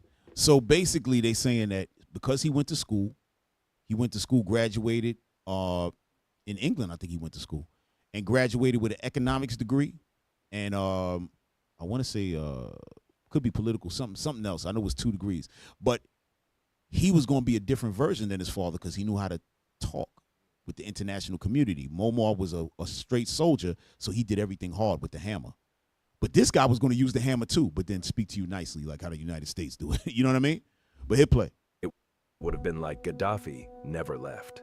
Everything America worked for, everything they'd invested in, everything they'd sacrificed would collapse overnight. This was when they had to shut down the elections completely. The December 2021 elections never happened. Hit pause. Right, so they stopped the election when this guy came back. This is United States now. Breaking the rules. Right. They was like, oh, man, we got a real one here. Oh, no, we got to stop the election. Now y'all stopping the election because they know that what? This guy getting power, we're not going to be able to, it's going to be hard for us to grab back Libya again, right? Because now he's going to be able, because he's going to come in harder than his father because he's going to knock off everybody and then everybody's going to rock with him. Yeah. Right? Go ahead, play. His electoral commission indefinitely postponed them, officially citing legal challenges and technical issues with candidate eligibility. But here's the truth. They scrapped the whole thing because it would do the nation more harm than good. In fact, there wouldn't be any good from Saif being the sole leader. The international community, led by the United States, effectively canceled elections because democracy was producing the wrong result.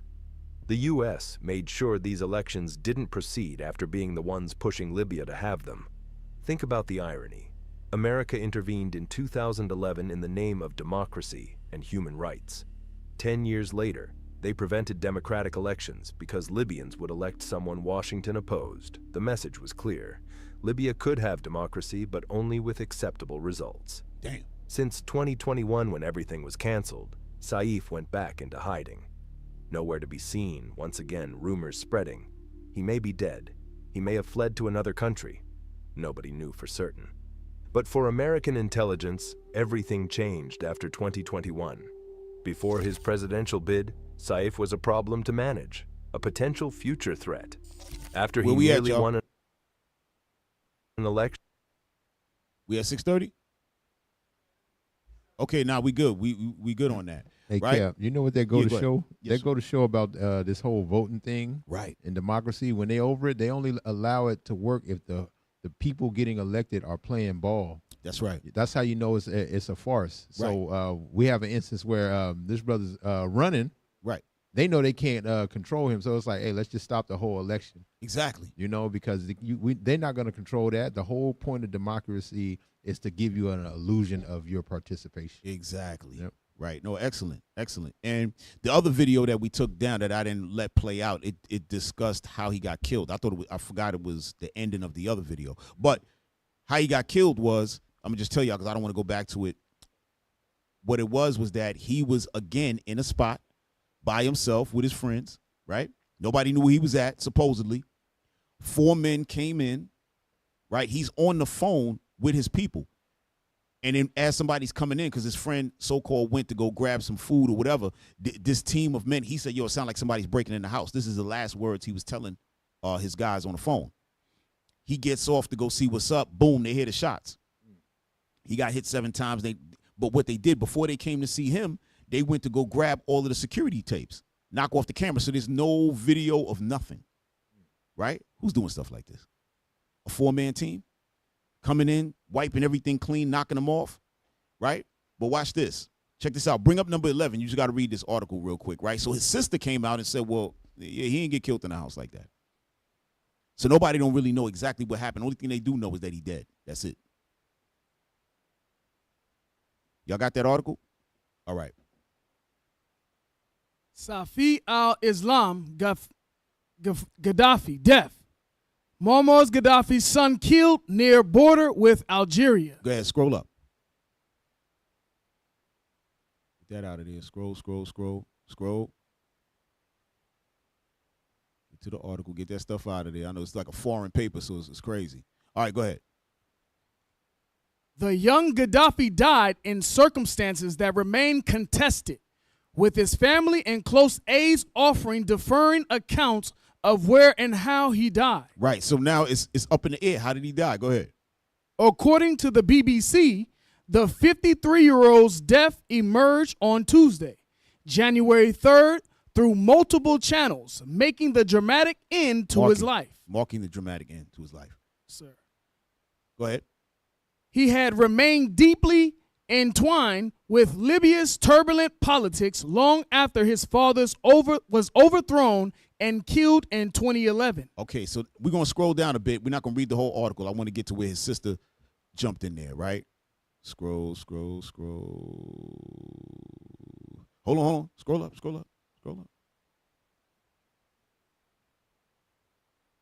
Okay, read that. His whereabouts had long been the subject of speculation. Blacked out. Go ahead. With limited verified sightings since his release from detention in 2017. Further details were shared by his advisor, Abdullah Othman Abdurrahim, who said Saif al-Islam was killed inside his home by 4 unidentified men. Right. So that guy, Abdallah, that was the one that was with him the whole time. Okay, go ahead. According to Abdurrahim, the attackers disabled surveillance cameras for carrying out the killing. Before carrying out the killing. Go ahead, scroll down. Scroll down. We're going to get to where that sister was talking at. Let me see. Go ahead. Keep scrolling. Should be that next one. Scroll. Hold on. Y'all going too quick. All right, scroll. Keep scrolling. I'm sorry, y'all. Damn. Oh, go back up. We missed it. Why do I think he blacking out? I think that section where it said, how did he die, right? Scroll up, y'all. Scroll up.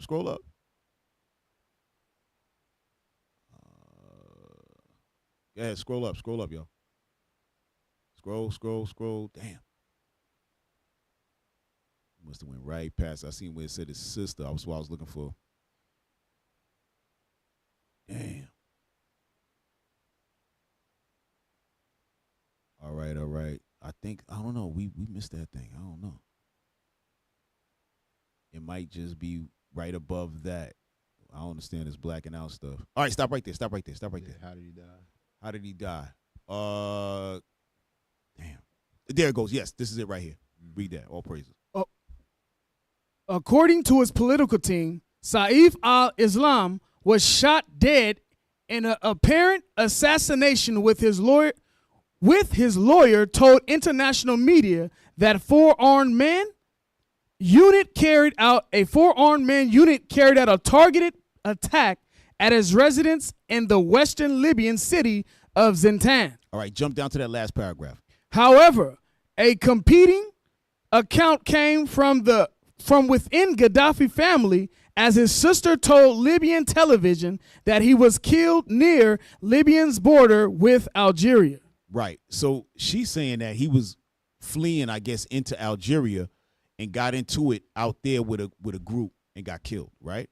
So clearly we're not going to know what actually happened until they want us to know. You know what I mean? But the bottom line is what? They want to take out these leaders with these ideas to do what? Create that greater Israel. We're about to get into it. Wait a minute. Yo, Officer Shem, what's going on? You just decided to show the hell up. Hey, bro. Hey, man. He doing the Officer Jadiel, just coming in whatever the hell he want. No, he just dropped in from the ceiling. I ain't even see him walk in here. Mission impossible, man. Yeah, what's going on, man? Everything hey, good? Man, what's happening? What's happening, my people? Yeah, man. Yeah, you had to shout out the people, man. It was looking. All right. All right, yo. All right, so now play number 13. We're going to get into the greater Israel. We got to run through this, y'all. Y'all got to see this. Number 13, y'all.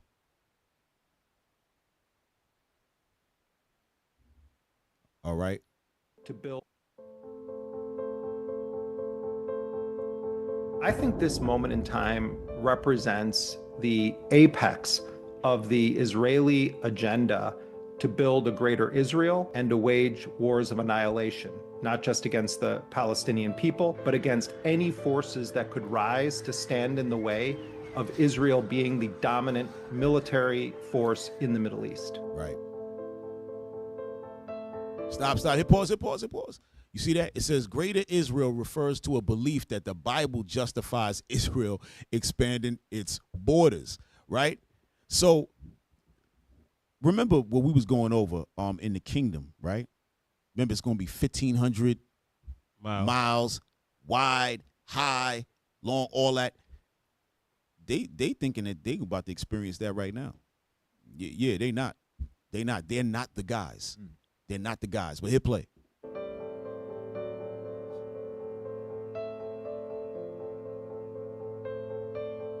It's not that Israel is saying we're going to march on Tehran and we're going to annex Iran. It's that they need Iran to be destroyed to make the rest of the project easier. Damn, you see that? Ho. That's what they were saying before. Remember, PLO Lumumba said that Iran is the only viable threat amongst all of the people. Because Ishmael is basically asleep. For those who don't know, Iran, they're not Ishmael. They something else. You know what I mean? They the Persians. It's a little bit different. They don't consider them. They're together in terms of their religion, right? But outside of that, but some of the Persians is not even considering themselves Muslim, right? But the Persians are separate people from the rest of Ishmael. That's how it is.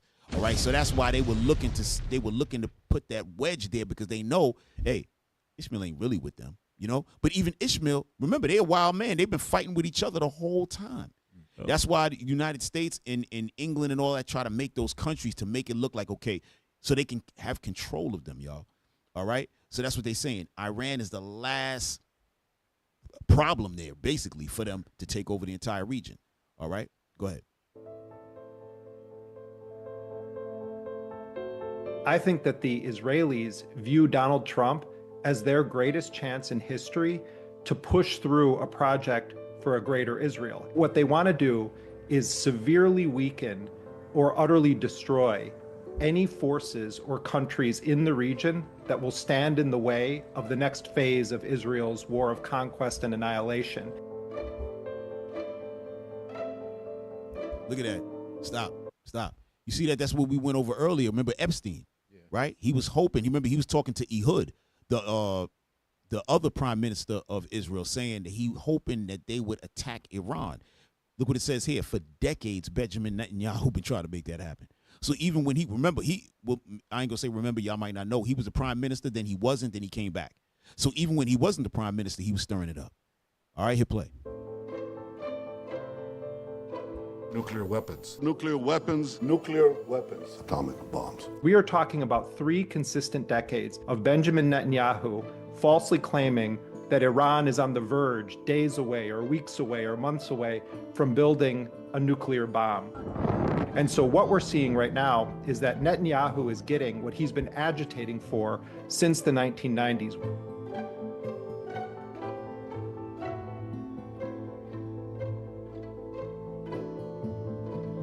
They don't need it to be tied up into a neat bow. If you utterly destroy all of Iran's institutions and you leave that society in tatters, regime change could look like pure chaos, civil war, and from Donald Trump's perspective, there is a ticking clock on his time in office, and the Israelis don't know what is going to come next.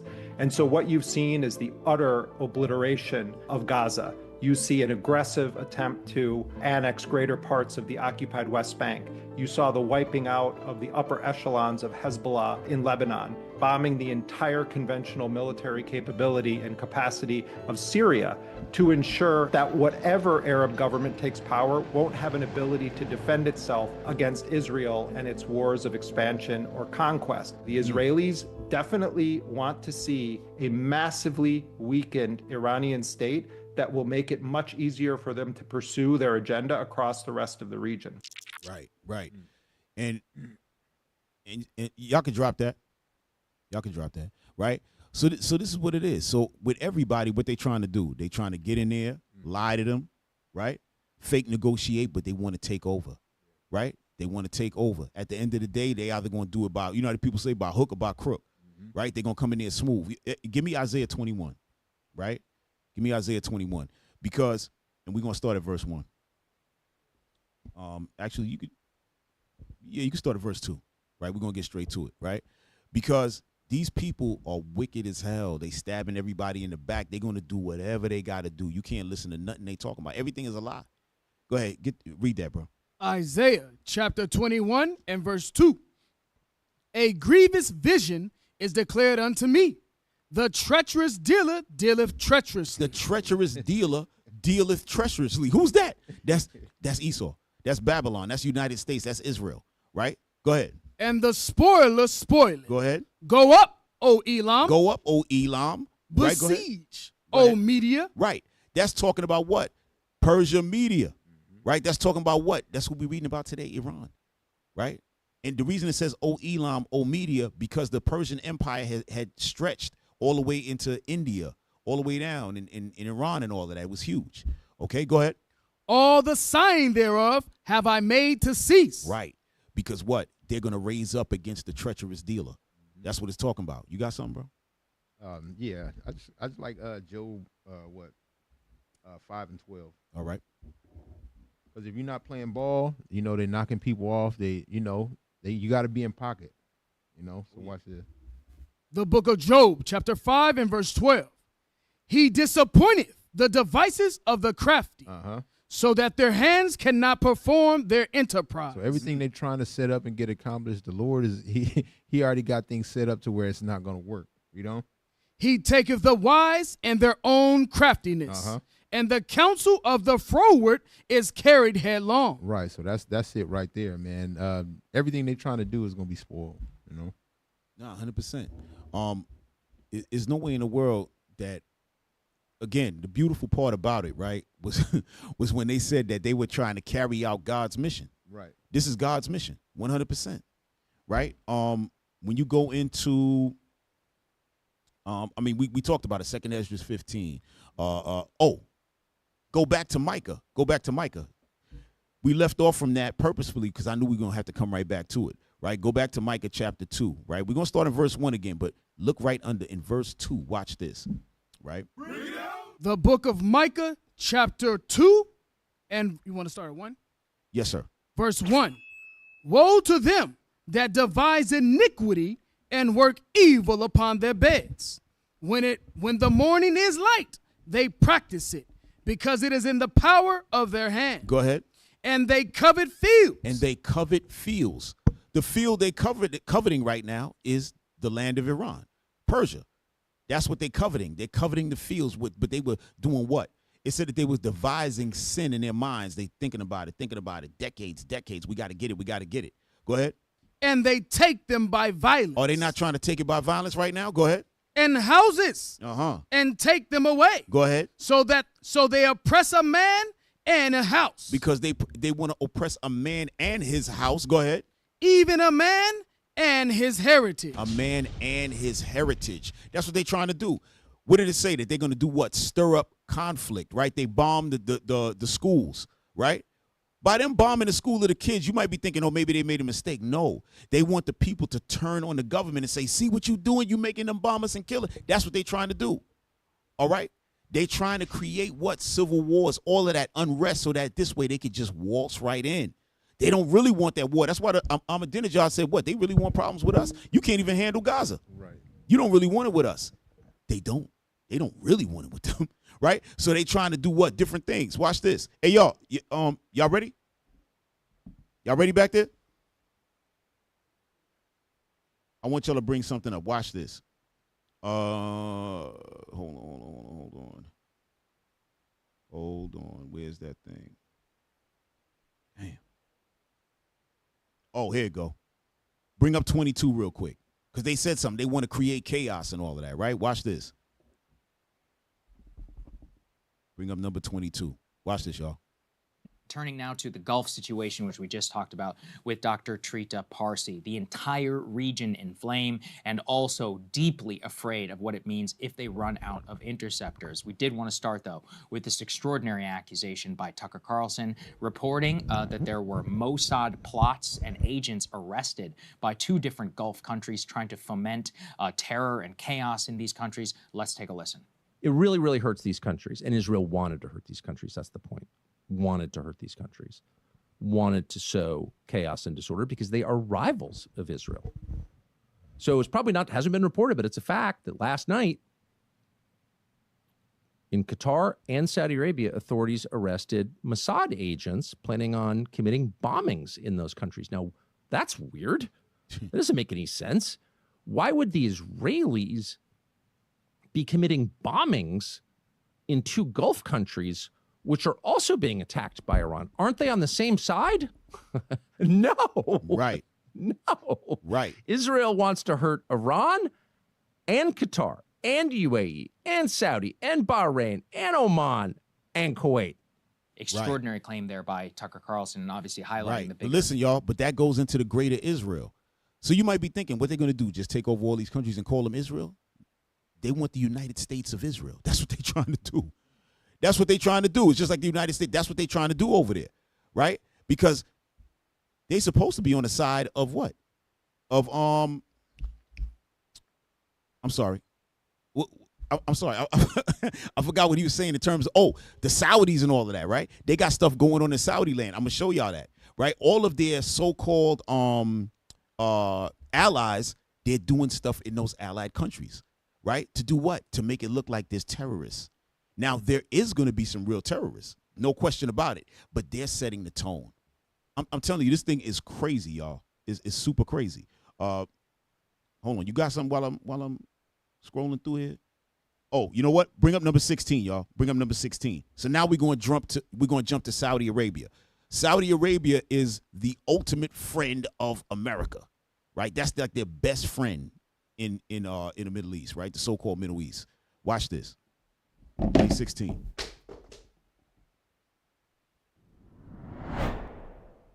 Trump has abandoned Saudi Arabia during this war. And they should have voted Kamala. They should have voted Kamala. But Israel is actually striking the oil production in Saudi Arabia and trying to blame it on Iran. Okay, stop. You see that? Israel is the one bombing the oil reserves in Saudi Arabia, and they blaming it on Iran, right? But watch this. Go ahead. But a lot of people thought it was Iran, right? Because Iran is hitting the other Arab states in the Gulf that have United States military bases, but they're only hitting the military bases. Yeah, they're very accurate. Their missiles better than, I would say, our missiles. That's embarrassing. Yeah, and so well, here's what this is a Saudi political analyst, Suleiman Al-Qali, on Al Jazeera. Here he says that America has abandoned them. Let's listen. He says U.S. defense center on Israel. Without Gulf states that located in it are many U.S. military bases. So he's saying U.S. is just focusing on Israel, protecting Israel, not focusing on protecting the Arab states that have U.S. military bases in it. What it's in doubt, I appreciate it, or I think there's a sense of disappointment in the Gulf on our ally, our partner. That would be the United States. They're disappointed in our ally, our partner. Yeah, because you know that Israel is their wife and Saudi Arabia is just their side piece. Yo, hit pause, man. Yo, that's crazy, right? He said that Israel is the wife of the United States, but Saudi is just a side piece. So we don't really love you like that. Damn. You know what I mean? We got to deal with our wife. We got to protect wifey. But you, hey, if you survive, then we'll come over and sleep with you again. You know what I mean? Go ahead. Great. The United States has a lot of side pieces, and but who is it? We're gonna go to 5 minutes, y'all. Why am I blanking on his name? No, who was Nixon's Secretary of State?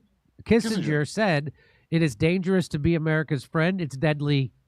It's dangerous to be our adversary. It's deadly to be our friend. Damn. Well, he really just came out and said that stuff, huh? He said that. Every time I don't like him, he said a thing where I'm like, well, I got to give that to him. So this is what's happening. Here we go. We described it accurately. The U.S. partner that focuses on the security of Israel and stability of Israel and the people of Israel without attention on defending the Arab Gulf states that are exposed today to attacks from Iran without U.S. putting efforts to protect us. So that's what's happening. So even the Gulf states, the United Arab Emirates, Saudi Arabia, Bahrain, they know that the United States has focused all their military might on protecting Israel, and they don't care what happens to them. Well, maybe Saudi should use their own Shabbos goys. They're called Filipinos. Saudi Arabia, the oil facility in Ras Turna has ceased its operations. So Saudi Arabia's big oil facility, it got hit. So here it is. Here it is.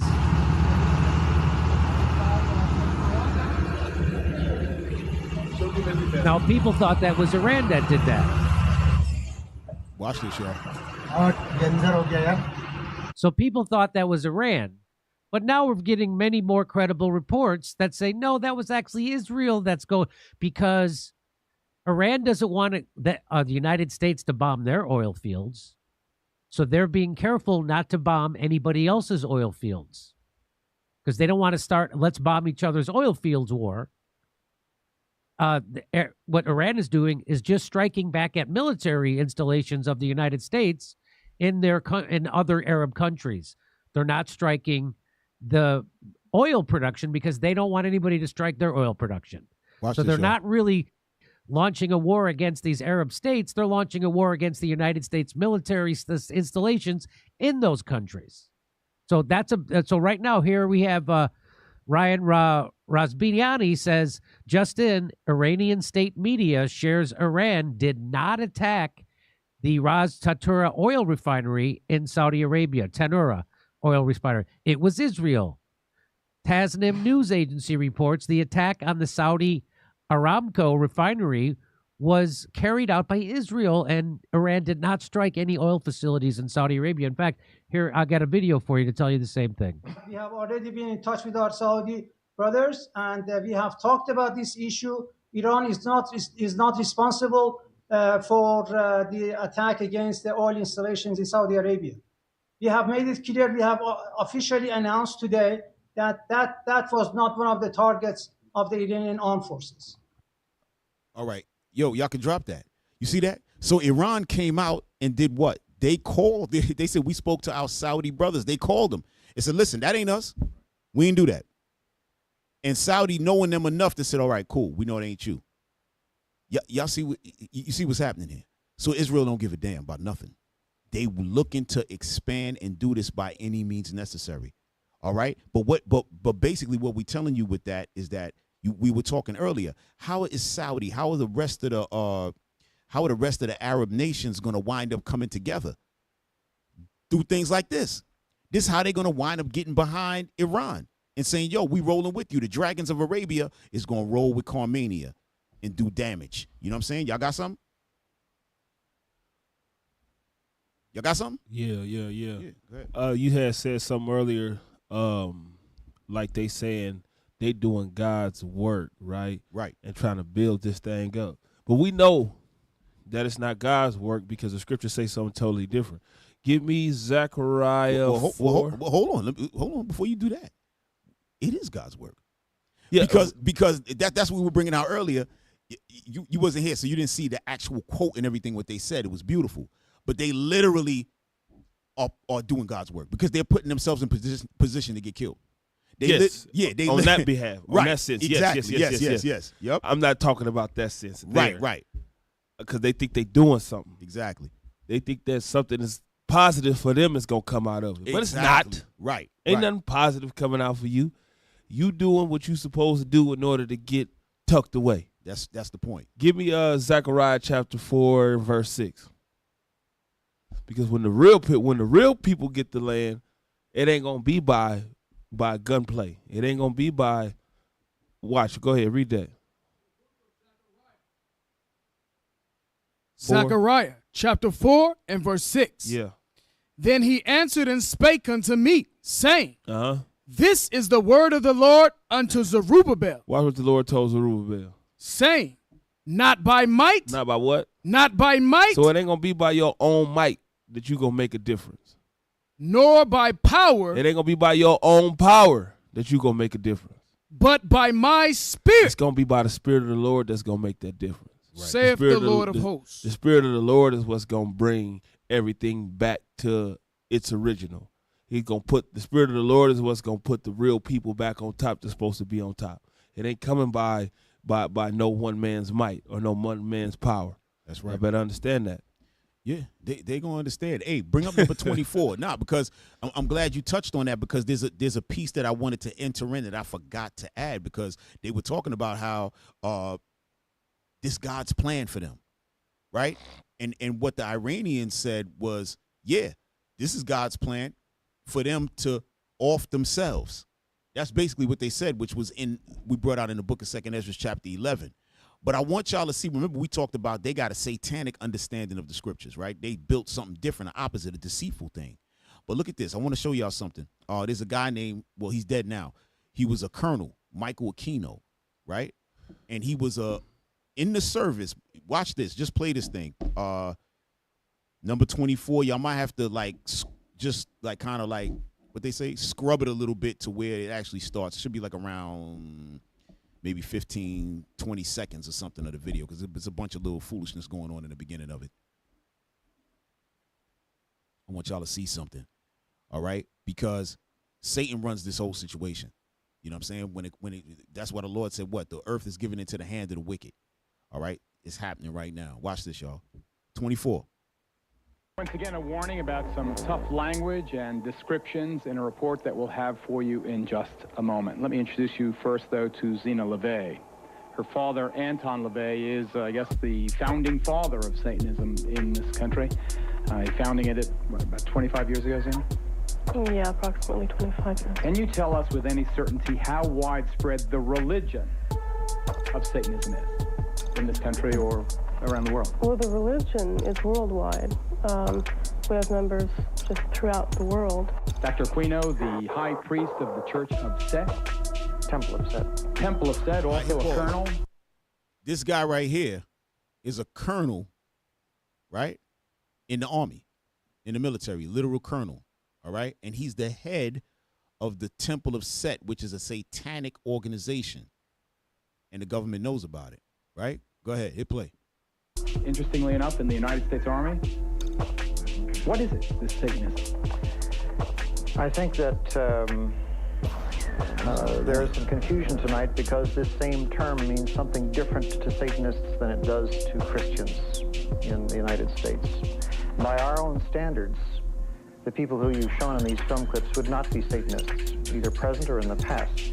Rather, they would be the failures of a conventional religion. I appreciate your opinion. What is it? In our investigation, we discovered that some of Satan's soldiers are also high-ranking officers in the United States military. Hit pause. Here at San Francisco. Hit pause. So they're saying the Satanists, they're also high-ranking in the United States military, right? So now we're not going to be, we could drop that. I don't want to stay with that too much, right? You see him there. Stay right there for a second. That's him with a picture. Anton LaVey is the head of the satanic church. And in the middle is what? Sammy Davis Jr., right? Now, why is Sammy Davis with these people smiling? They not even smiling like that. Damn. The hell you smiling like that for? But remember, Sammy had became part of the Amalek crew. You know what I mean? Dealing with that star Moloch and all of that. They was doing much madness in the Kabbalah and all that, right? This is it right here. Y'all could go into that. It's more on that, but our time is crazy. You know what I mean? It's so much to get into. But the point of the matter is, he was putting that satanic understanding and the way to deal in war, that's at the very top. So that's why they said that there's a religious component to all of this. When they say in religion, they're not talking about Christianity. Right. They talking about that right there. That satanic thing right there, y'all. I think we can squeeze in like one more. I want to show y'all. Bring up number 20, right? Because Iran has been smashing. They haven't been talking about it, but Iran been smashing U.S. facilities, hitting any country that the United States is down with, touching them. We got a lot on it, but we're just going to show, because I think this kind of goes into a little bit good. Bring up video number 20.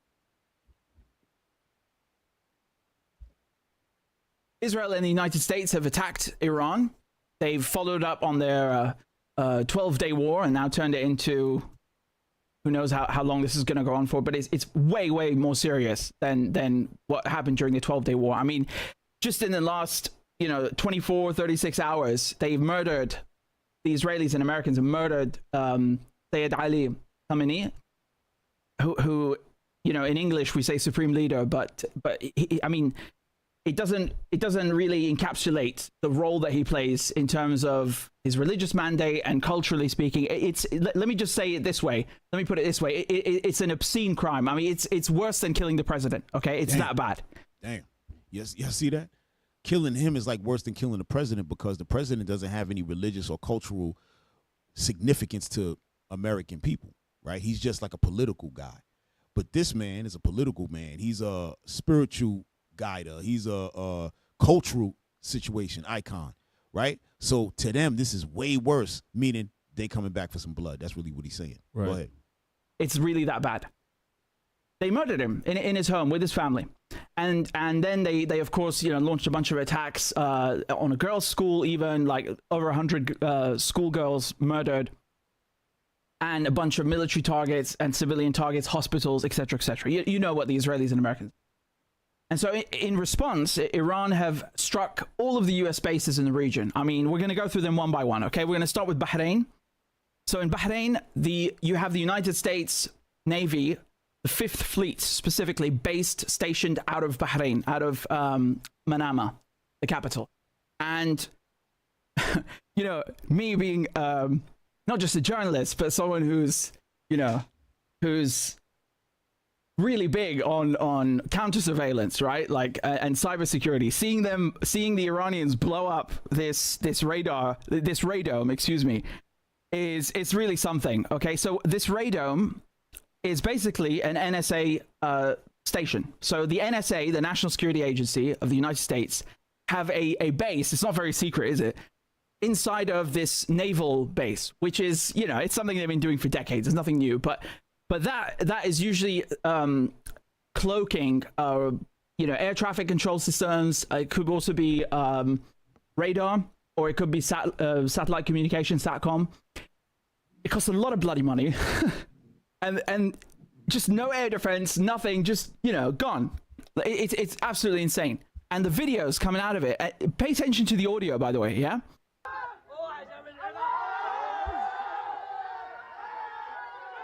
You notice how in every video people are cheering. What does that tell you? Yeah. That's a drone right there, y'all.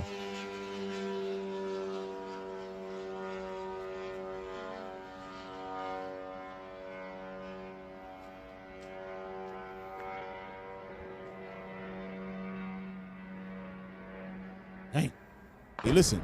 Allahu Akbar!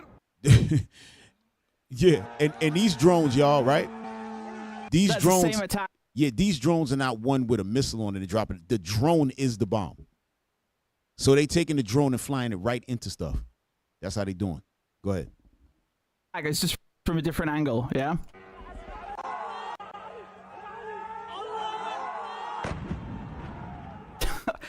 I mean, it's ridiculous, honestly. The whole thing is just, it feels surreal. It really does feel surreal.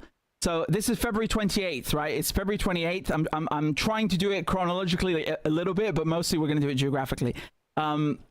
Here's another angle of one of these. You see the Delta Wing. This is the Shahid drone that the Iranians created, and the Americans actually copied.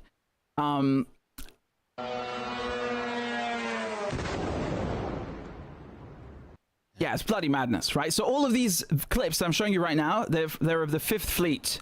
Okay, the headquarters of the Fifth Fleet of the U.S. Navy in Bahrain, in Manama.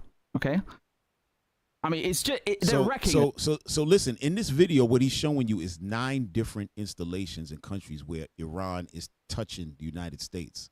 This one here is Bahrain. He's just showing you a few in this one place. The whole video, he's showing you all the different places, right? But hit play, and they're absolutely destroying them. Okay, like what you really don't have any idea how extensive Iran's response has been. No one does, because half of it is being censored.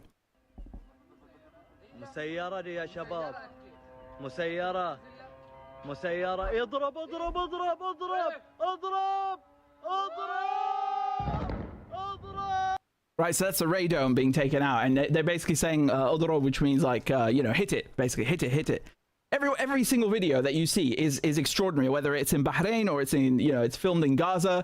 Every time people see Iranian drones or missiles overhead, they start cheering.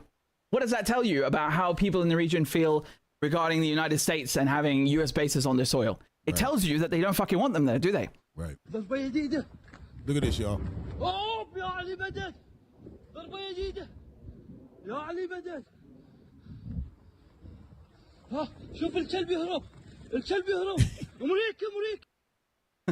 So in the video, the guy who's filming this, right, you can hear the blast in the background. He's saying, oh, there's been a new hit, and he's saying, look at the dog running away. That dog is America. That's what he just said.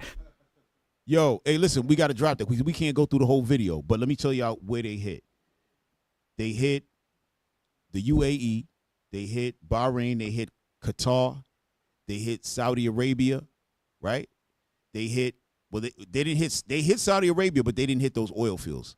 All right, just to let y'all know, they hit the military installations inside of these countries. That's what I want to let y'all know. They didn't go in and start hitting random civilians and all that. They're going after the U.S. bases in those countries. They hit Kuwait, Iraq, Jordan, Syria, Cyprus, and they hit Israel. They actually hit Israel. So we're going to show y'all that real quick. Hey, bring up 18. Matter of fact, no. Bring up 19. Bring up 19. 19, y'all. I'm sorry. Yeah. Okay, there you go. Well, let's start with the latest. We just received an early detection alert on our phones from the Israeli or the Home Front Command. Basically, we are expecting sirens and air raid sirens to go off any minute now. What this early detection alert tell us that... Right. Look at that. Hit pause.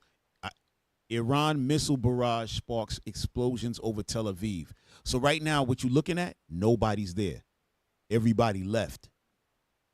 And I heard that a lot of the buildings, they have bunkers underneath. So some of them is underneath the bunkers, but a lot of them have just left. So it's like a ghost town. That's what they put out there. It's like a ghost town because Iran is touching them. See, they don't put that in the news. We thinking that, oh, yeah, Iran just getting blasted and everybody else is chilling. Israel under pressure, right? But I want y'all to see this part. Look what's going to happen soon. Go ahead. Iran has launched a number of missiles in the direction of Israel. We don't know the exact location of where they are headed, but we should maybe, while we're on air, hear the sirens go off. It's been a busy night, Adnan, for the Israeli air defense systems, the multi-layered ones. About 7 or 8 waves of Iranian missiles were launched in the direction of Israel, and that kept the Israeli air defense systems busy overnight. What was interesting is that one of those missiles that exploded over central Israel near Tel Aviv here is a missile that produces cluster rockets or bombs. Yeah. Hit pause. So they have a missile that comes down and goes into like 100 different bombs. Like literally just breaks apart into different, like 100 pieces and falls all over the place and just tear up everything. Yeah, Iran got some stuff, man. Go ahead, play. Sub munitions or sub bombs, and those are 2.5 kilos each in size, and create widespread damage across an area of about 8 kilometers or so. And Israel says that it's faced this missile in the past, but this is probably the 3rd or 4th time that Iran has used this advanced Khaybar Shikan missile, which means or translates to a bunker buster. See that? So basically, they're bunker busters, meaning that they know that the Israelis are hiding underneath, so that these bombs is going to tear that thing open and get them down there, like what they did to Ahmadinejad and them. That's exactly what they're trying to do. Go ahead. And who knows how many Israelis was killed, but they're not really saying that, right? Because they don't want to look weak. Go ahead. In this war, in the last 7 days, this is a relatively new missile in Iran's stockpile. It was made or started to be manufactured back in 2022, and one of the most, if not the most advanced Iranian missiles. So far, according to the Israeli authorities, nearly 1,600 Israelis have been taken to the hospital. There you go. So, as expected, Adnan. Do you need to go indoors? Mohammed, obviously you need to make a decision about whether you can stay on air with us. We're okay for now. He said he's okay. We just stand. But yet he's leaving. Come on, stop playing. For real. Yeah. No, we okay. We can stay for a while. Let me get out of the way. Yo. Right? Hey, listen, we got to rock 2 more. Y'all got to see this. Play number 18 is real quick. Play 18 is real quick. It's, another bombing of Israel, right? And it's important to show this because you got to see the whole side of it. You got to see, because people thinking Iran is just sitting there and just getting smacked up and trying to hide and all that. No. Like they said, they ready. They ready to go to war. They said, yo, you want to come in here, that's up to you. There's another video where the leader of Iran said, listen, if they want to come in here, that's up to them. Once they come in here, we got them. Like, that's it. We don't care. Go ahead, play.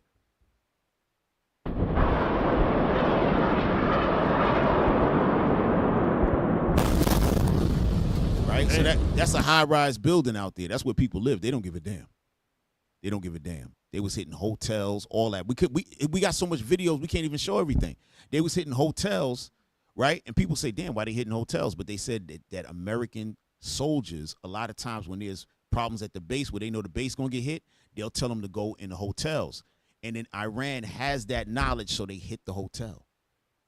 You know what I mean? So they trying to knock them off in the hotel. That's why a lot of the troops, United States troops, is dead. They're not saying nothing. You know, I'm telling you, oh boy. Yeah, we need more time. We need another whole day of this. Hey, bring up number 15, and this is gonna be the last one, but this is the mentality of Iran right now. This is the mentality of them. Look at your man, Donald Trump. Look at this. Hearing a shift in tone by the Iranian leadership. President Masoud Pezeshkian apologizing to neighboring countries, saying the regime will no longer attack them unless their territory is used to attack Iran first. No sign President Trump.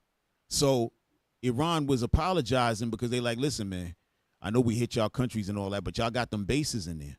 You know what I mean? So we had to do that, but we're not going to do that no more unless y'all allow America to attack us from your state. We coming. Go ahead. Trump is softening his stance, posting on Truth Social this morning that the president of Iran is only apologizing to the country's Mideast neighbors because of how relentless the attack has been from the U.S. and Israel. He's also warning that today Iran will be hit, quote, very hard. President Trump declaring no deal with Iran except unconditional surrender.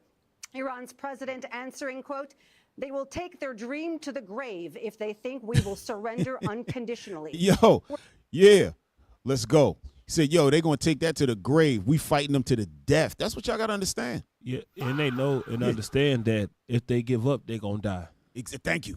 If they give up conditionally, right, then they're going to die. Exactly. So, hey, we might as well take this to the grave. We might as well go all out with this. That's right. Because what you're saying makes sense, right? That's why the scripture said what? They want to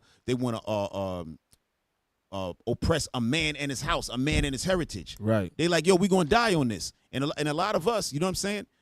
And this is where the Lord is talking about how we going to get put through that persecution. You got to have that kind of spirit like how they rolling. Yeah, you have to. They dying for their family and race and ethnic. They doing it to the death. Yeah. You know. They know everything about them is going to die off. Like, right. They may even keep some, but the fighting spirit, they gonna take it away from them. That's right. And everything they see what they did to us. They see what them devils did to us. Yep. They see they know who the strongest people on the planet is, and look how we look right now. Right. Listen here. They said, man, they're like, you ain't doing me like that. Exactly. They said, now we can't go out like that. We got a whole country. You know what I'm saying? We have ours. We know how to fight amongst our terrain. You know what I'm saying? We the Israelites, we in a country that we in a land that, you know what I'm saying, that don't belong to us. Well, it belongs to us, but we didn't know it. You understand? And now what? We don't have control over it, in other words. All right? One more before we go. Not a video, but we just want to read something. The chosen people from the Caucasus, right? The so-called chosen people, right? Just bring up the cover of that book.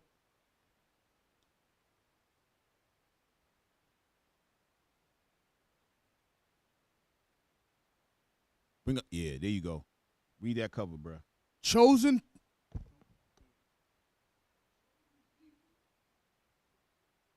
His mic is off. Somebody pass him a mic or something. There you go. Check. Chosen People from the Caucasus by Michael Bradley. Go ahead. Now bring up that page. There you go. Page 2. Contemporary crises like racism itself have their origins in the prehistory of the white race alone. Right. You see that? From the white race alone, racism, origins. You see that? Go ahead. We attribute various threats to our survival to man's folly. But this is a conscious and self-protecting euphemism. Nuclear war, environmental pollution, resource rape are all primary threats to our survival and are all the result of a peculiar Caucasoid behavior, Caucasoid values, and Caucasoid psychology. So they saying that all of this comes from the white man. That's what this is saying. This is written by white people. You know what I'm saying? So don't look at us. We ain't write the book, right? It's saying peculiarly Caucasoid behavior, Caucasoid values, Caucasoid psychology. All right. When you read in Genesis 25, it says what? That us and them are totally different people. Totally different. Read on. There is no way to avoid the truth. The problem with the world is the white man. Damn. Hell yeah. That's it. That's it. Y'all can drop that. Straight cancer. You know? The devil. Damn. The devil. Yeah, we figured we going to end it on that. And by the way, the Booster Club. All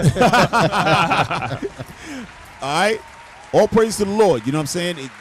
Excellent. We had a lot more, but, you know, time constraints, right? Lord's will, next time we're going, you know, it's so much stuff coming out in the news about these wars and everything, so much deep conversation we could really go on, and we'll bring it back and touch some stuff, right? But what we found out today, that Epstein's still involved. This man been dead, and he's still involved.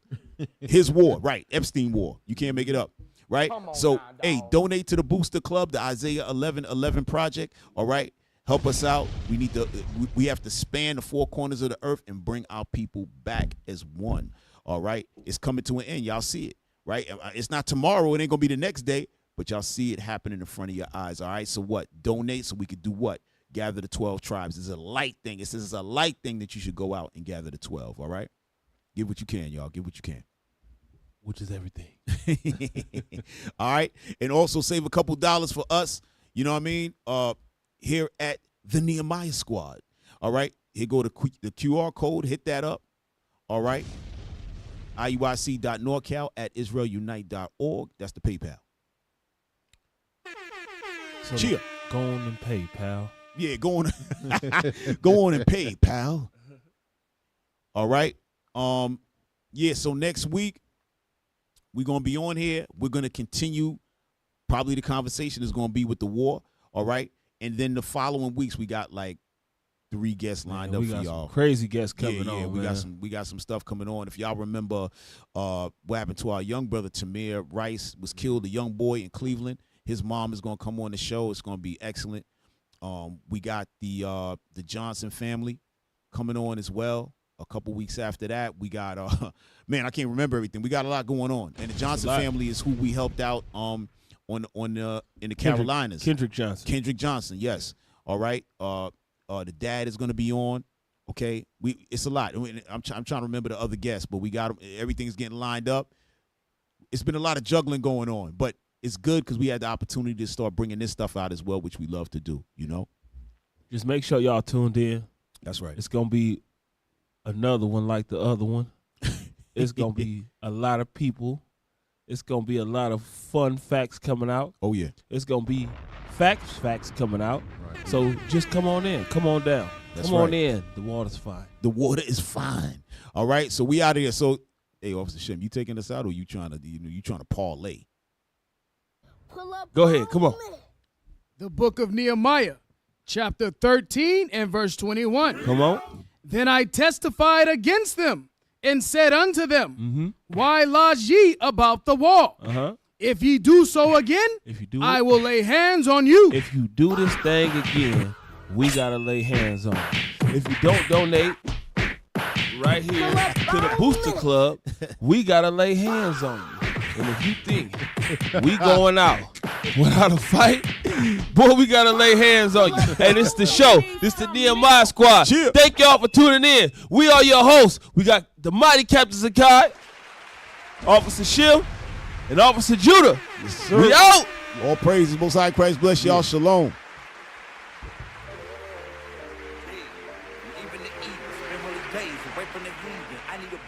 Don't need a reason, I need a script. I don't need your grievance, keep it to yourself. It's better for my health, leave it on the shelf. Ain't hearing nothing else. Tonight and tonight, knowing the price. Pay it off with my life, till it's out with your lights. Do it all for the Christ, and he ain't playing nice. Knew the end from the start. Fix your face like it's art. The sons of a simp, call 'em